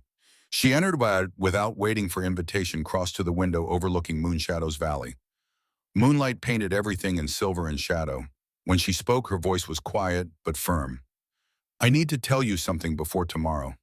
About the baby I lost." Dominic went still. Elena had told him, but Sarah didn't know that. This was her choosing to share, which made it entirely different than secondhand medical information. She continued without turning. "I was 8 months along, didn't tell Cade because I was terrified of how he'd react. Tried to hide it as long as possible.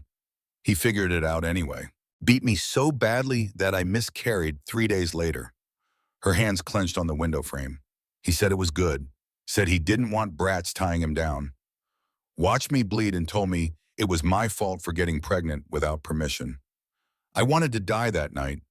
Wanted to stop existing because I couldn't protect my own child." Dominic crossed to stand beside her, not touching, but close enough to offer presence without pressure. "I know. Elena told me. I didn't mention it because you needed to share when you were ready, not when I demanded." Sarah turned to look at him, surprise and relief warring in her expression. "You knew for weeks you knew and didn't say anything. Some information belongs to the person who lived it. Wasn't my place to bring it up until you chose to." Tears spilled down her face, but her voice stayed steady. "That's why I need you to kill him tomorrow. Not because I want revenge, though I do, but because he murdered my child and children deserve to be avenged even when they never got to breathe air. You have that chance, take it."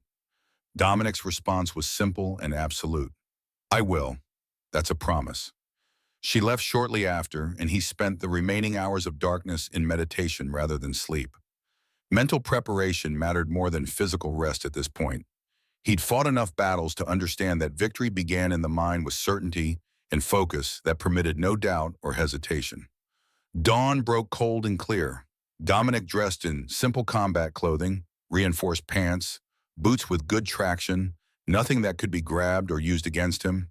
No ceremony, no ritual, just efficient preparation for lethal work. The convoy departed Moonshadow at 0500 hours. 50 warriors for security, though most would remain at perimeter. Marcus, Commander Reeves, and Garrett rode with Dominic in the lead vehicle.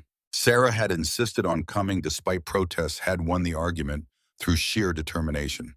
They arrived at the combat zone in as sun-crested distant mountains.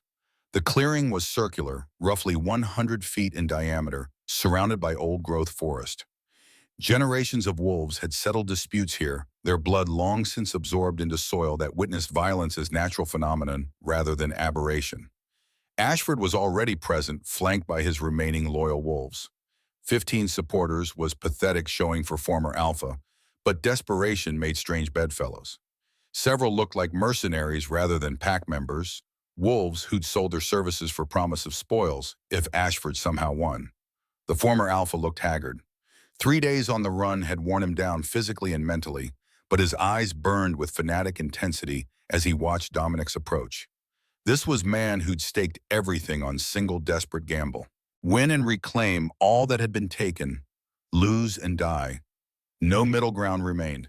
Cornelius Hayes stood in the center of the clearing, chosen as neutral arbiter, despite his obvious preference for Ashford. The old traditionalist looked grim as he outlined the rules in formal cadence.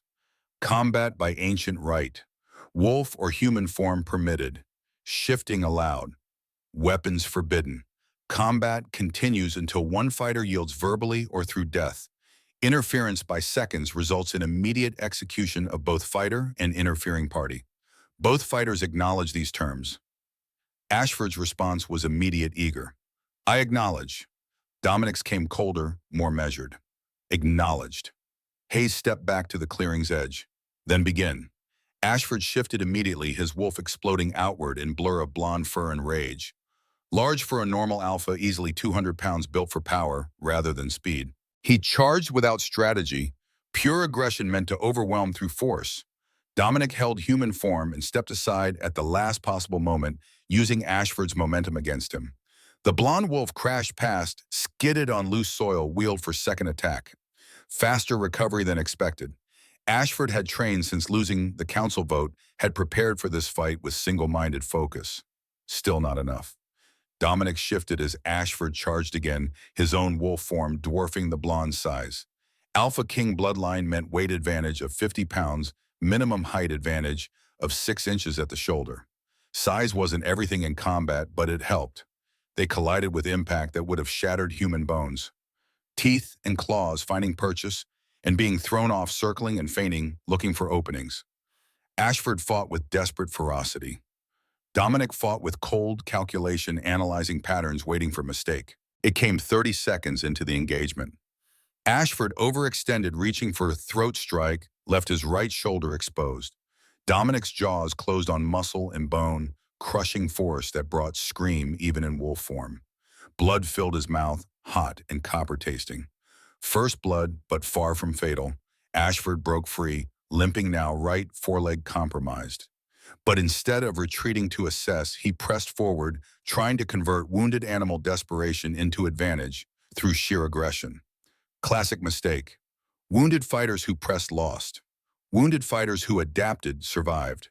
Ashford had never learned that lesson because he'd never faced opponents skilled enough to teach it. Dominic gave ground deliberately, letting Ashford think the aggressive strategy was working, drawing him deeper into committed attack. Then he shifted strategy. Mid-exchange dropped low. Beneath snapping jaws came up inside Ashford's guard with position no defense could prevent. His teeth found Ashford's left hind leg, crushing through muscle into bone. The snap was audible across the clearing. Ashford went down hard, unable to support weight on crippled limb. Dominic released and backed away, giving his opponent chance to yield. Honor required that much, even against a wolf who deserved no honor. Ashford shifted to human form, strategic choice that eliminated advantage of four-legged mobility he no longer possessed. His right arm hung useless bone, broken above the elbow. Left leg dragged behind him, unable to bear weight. But his face held nothing except hate and determination. Dominic shifted to human form as well, standing 10 feet away, giving Ashford dignity of facing death upright rather than being torn apart while helpless. The former Alpha's voice came out ragged with pain. "I won't yield. I won't give you the satisfaction." "Then you die. Last chance to speak any final words."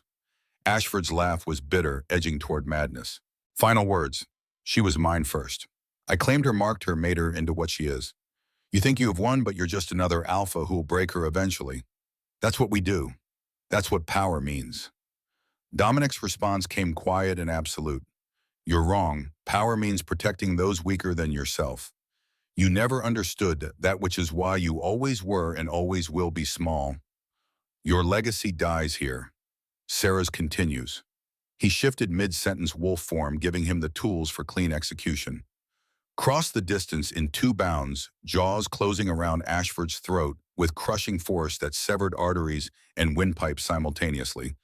Quick death, cleaner than the bastard deserved, but efficient. Ashford's body hit the ground and didn't move again. Blood pooled beneath him, soaking into soil that had witnessed countless deaths before his and would witness countless more after. Dominic shifted back to human form, standing over the corpse without satisfaction or regret, just cold acknowledgement of task completed. He looked toward where Sarah stood at clearing's edge, met her eyes across 50 feet of space. She wasn't crying, wasn't celebrating, just watching with expression that suggested weightlifting from shoulders too young to have carried such burden. Freedom looked different on everyone. On Sarah, it looked like exhaustion mixed with tentative hope. Hayes stepped forward reluctantly, his voice carrying formal authority. "Combat concluded. Victor AlphaKing Dominic Stone. All charges against Cade Ashford are considered executed with prejudice.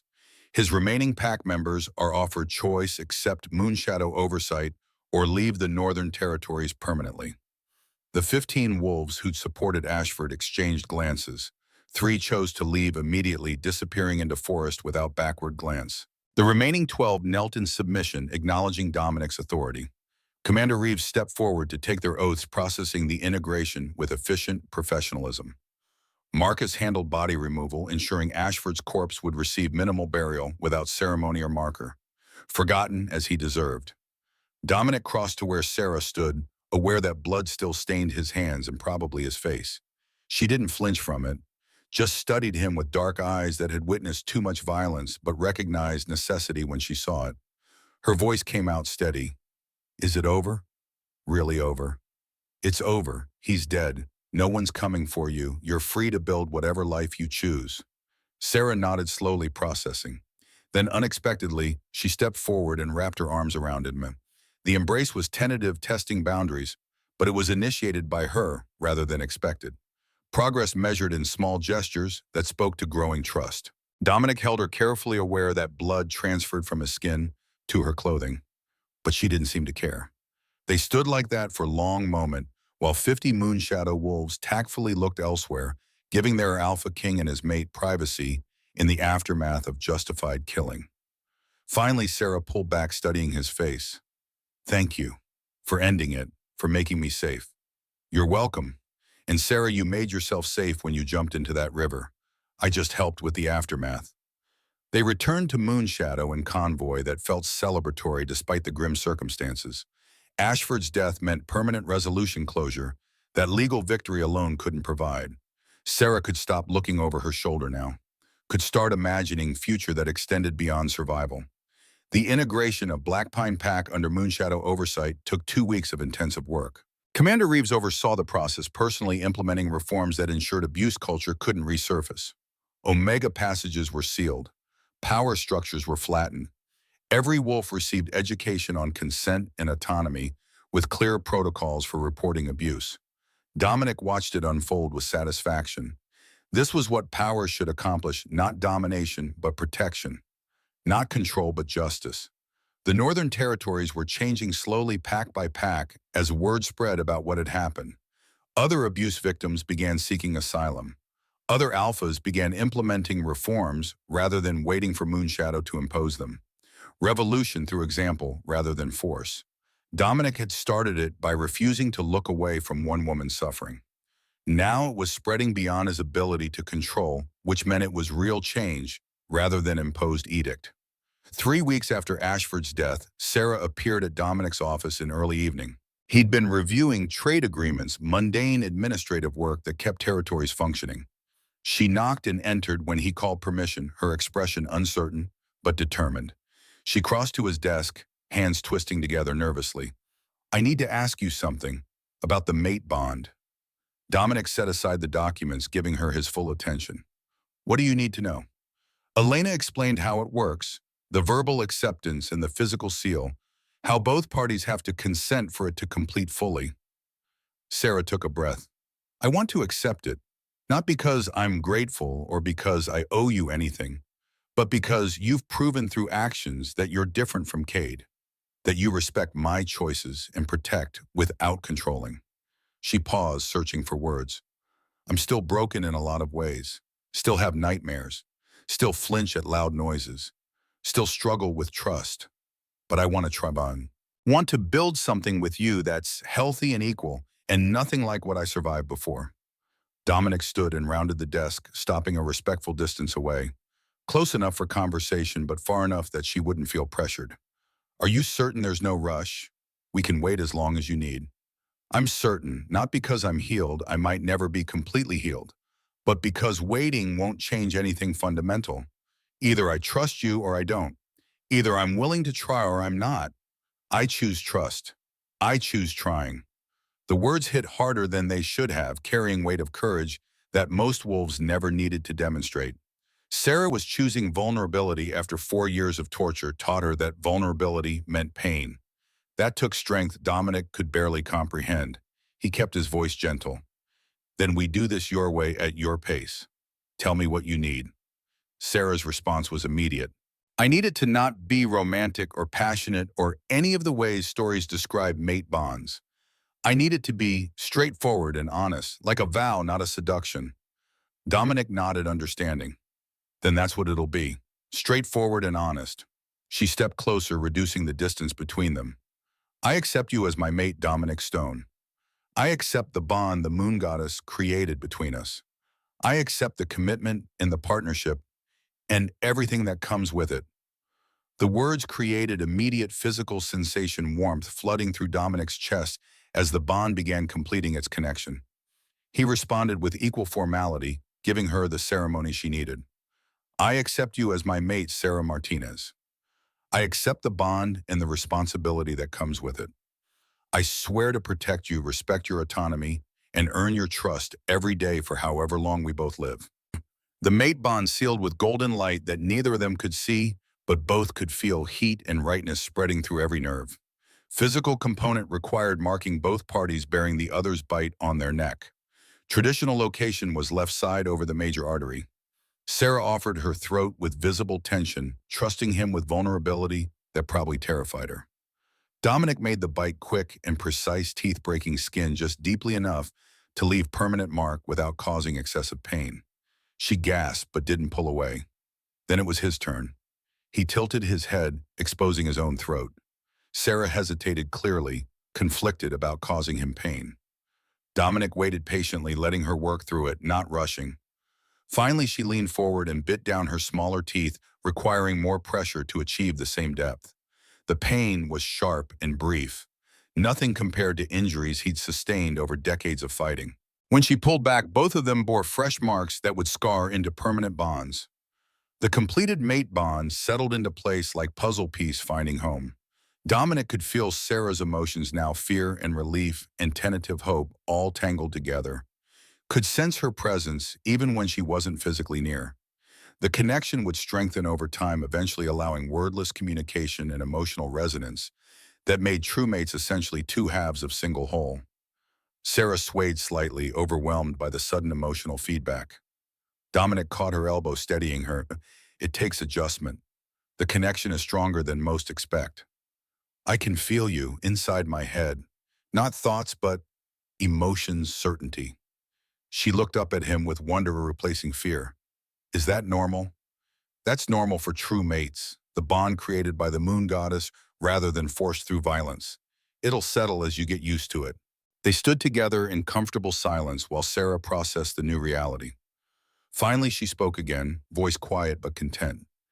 Thank you for being patient, for not pressuring, for letting me choose this on my own timeline. You're welcome. And Sarah, thank you for choosing to trust me despite everything you survived. I know that wasn't easy.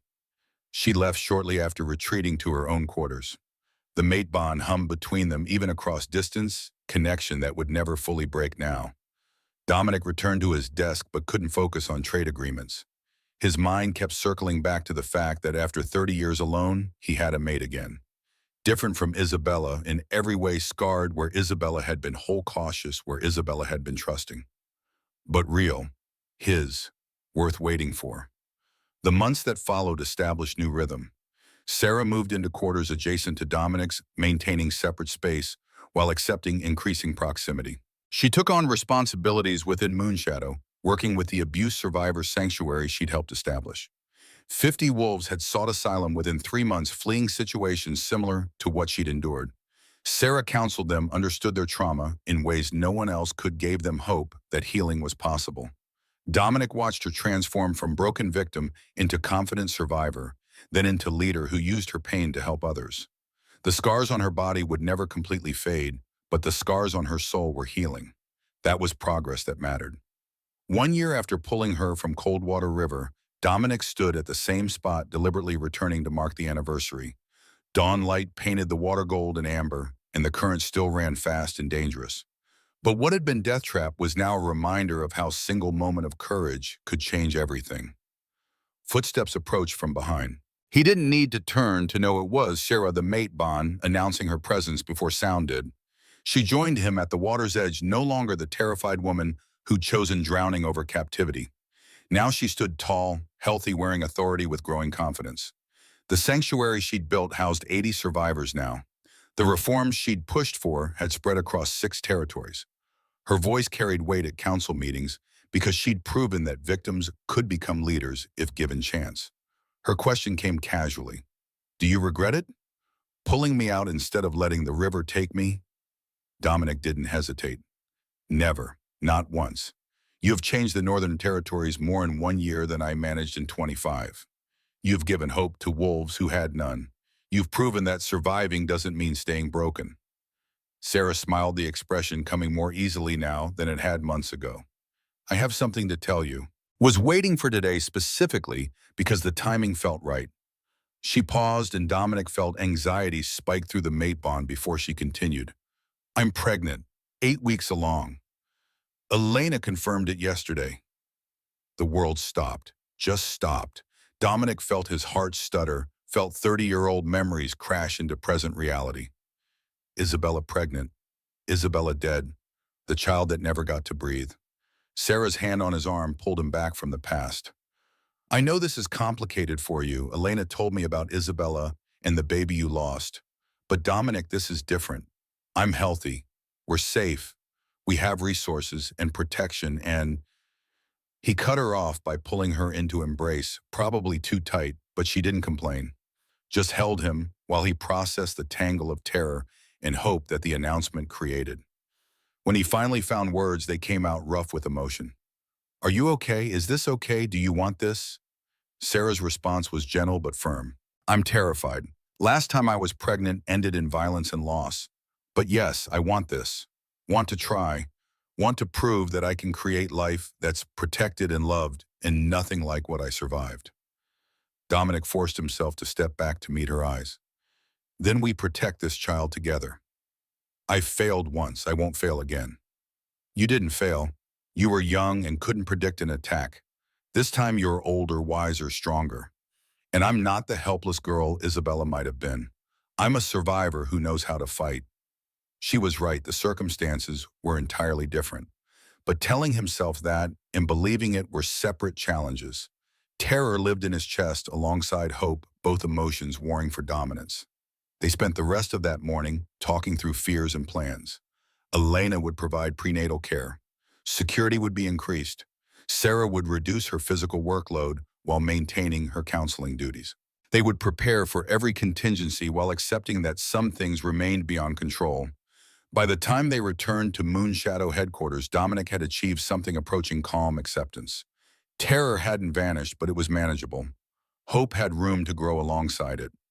Marcus was waiting in the office with reports requiring review. The beta took one look at Dominic's face and raised an eyebrow. Something happened. Sarah's pregnant. Marcus went still for a long moment, clearly running through the same calculation Dominic had. Isabella's death, the lost child, the decades of grief. Then the beta's face split into genuine smile. Congratulations, brother. This is good news. You get a second chance. Not many wolves receive that gift. I'm terrified, Dominic admitted quietly. 30 years I've lived with the knowledge that I failed to protect them. Now I have opportunity to try again, and all I can think about is what happens if I fail twice. Marcus's response was pragmatic. Then we make sure you don't fail. Comprehensive security, medical monitoring, everything we've learned applied to keeping them safe. You're not that young hothead anymore. You're AlphaKing with 800 wolves at your command. Use them. The advice was sound. Dominic spent the afternoon implementing protocols that would ensure Sarah and the unborn child received maximum protection. Additional guards, medical checkups twice weekly, restricted travel during later pregnancy stages, contingency plans for every conceivable emergency. By evening, he felt marginally more in control, still terrified but functioning despite it. That would have to be enough. 6 months later, Dominic stood in the medical wing watching Elena perform ultrasound that revealed healthy fetus, strong heartbeat, normal development. Sarah's pregnancy had progressed without complication. Her body had healed enough to sustain life within it. The baby was due in 3 months, and preparations were complete. Elena finished the examination and smiled. Everything looks perfect. Heart rate is strong, growth is on target. You're going to have a very healthy pup. Sarah beamed, her earlier fears having transformed into excited anticipation over the months. Boy or girl? You said you wanted to be surprised. I'm respecting that choice despite my curiosity. They left the medical wing hand in hand, Sarah's growing belly, announcing her condition to anyone who saw. The mate bond between them had strengthened until Dominic could sense her emotions as clearly as his own. Right now, she felt content, hopeful, secure in ways she'd never felt during her time with Ashford. That evening, Dominic found himself in the training yard watching young wolves practice combat techniques under Commander Reeves's instruction.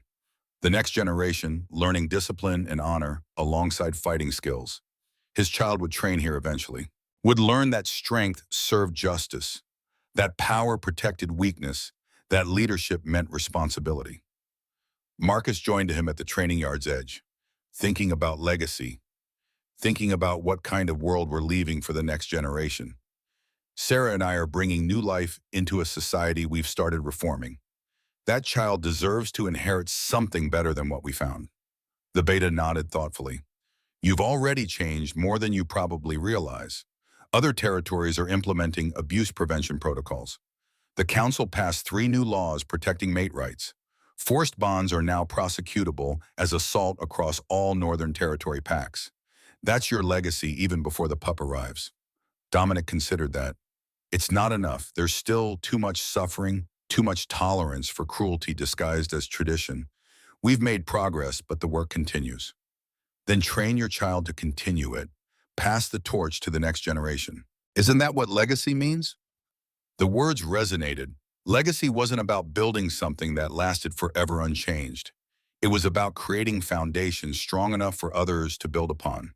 Sarah had already demonstrated that, transforming from victim to leader, who helped dozens of other survivors.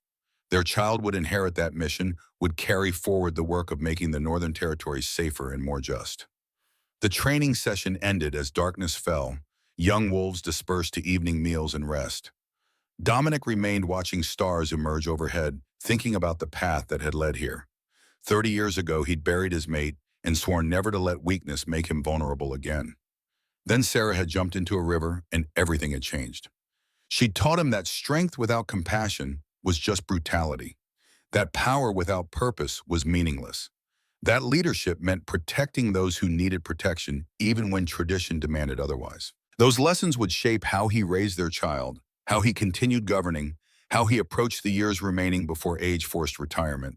He was 54 now, probably had another decade of effective rule before younger wolves started circling, testing whether the old king still had teeth. But a decade was enough time to establish reforms so deeply that they couldn't be easily reversed. Enough time to train a successor, whether his own child or another wolf, who shared his values. Enough time to build legacy worth having. Dominic returned to his quarters to find Sarah reading reports from the sanctuary, her hand resting absently on her swollen belly. She looked up when he entered, smiled with contentment that came from genuine happiness rather than fear disguised as compliance. Elena says 3 months until the baby arrives. Are you ready? Dominic crossed to sit beside her, placed his hand over hers against her belly, felt movement beneath his palm as the child shifted, already strong and active. No, I'm terrified, but I'm ready to try. That's going to have to be enough. Sarah's laugh was warm. Good, because I'm terrified too. We can be terrified together. They sat like that as evening deepened into night, 2 survivors building something new from the ashes of trauma, 2 leaders creating foundation for change that would outlast them both. Outside, Moonshadow's lights blazed against darkness. Inside, hope grew alongside fear. Both emotions valid, both necessary for moving forward. The river had brought Sarah to Dominic. Their child would carry forward the legacy born from that chance meeting, that desperate jump, that single moment when the world changed because one wolf refused to accept that justice was impossible. Sometimes the greatest victories started with the smallest acts of courage. Sarah had proven that when she jumped. Dominic had proven it when he pulled her out. Together, they were proving that survivors could become leaders, that victims could find strength, that the future could be better than the past if people were willing to fight for it. That was legacy worth leaving. That was the gift they would give their child. Not just life, but purpose. Not just safety, but meaning. Not just survival, but the chance to thrive in a world they'd helped reshape into something closer to justice. The Alpha King and his mate sat together in comfortable silence, feeling their child move within her. And for the first time in 30 years, Dominic allowed himself to believe that perhaps the moon goddess had forgiven his failure after all. Perhaps second chances were real. Perhaps hope was justified. Perhaps despite everything, the story that had started with drowning would end with new life and the possibility of joy.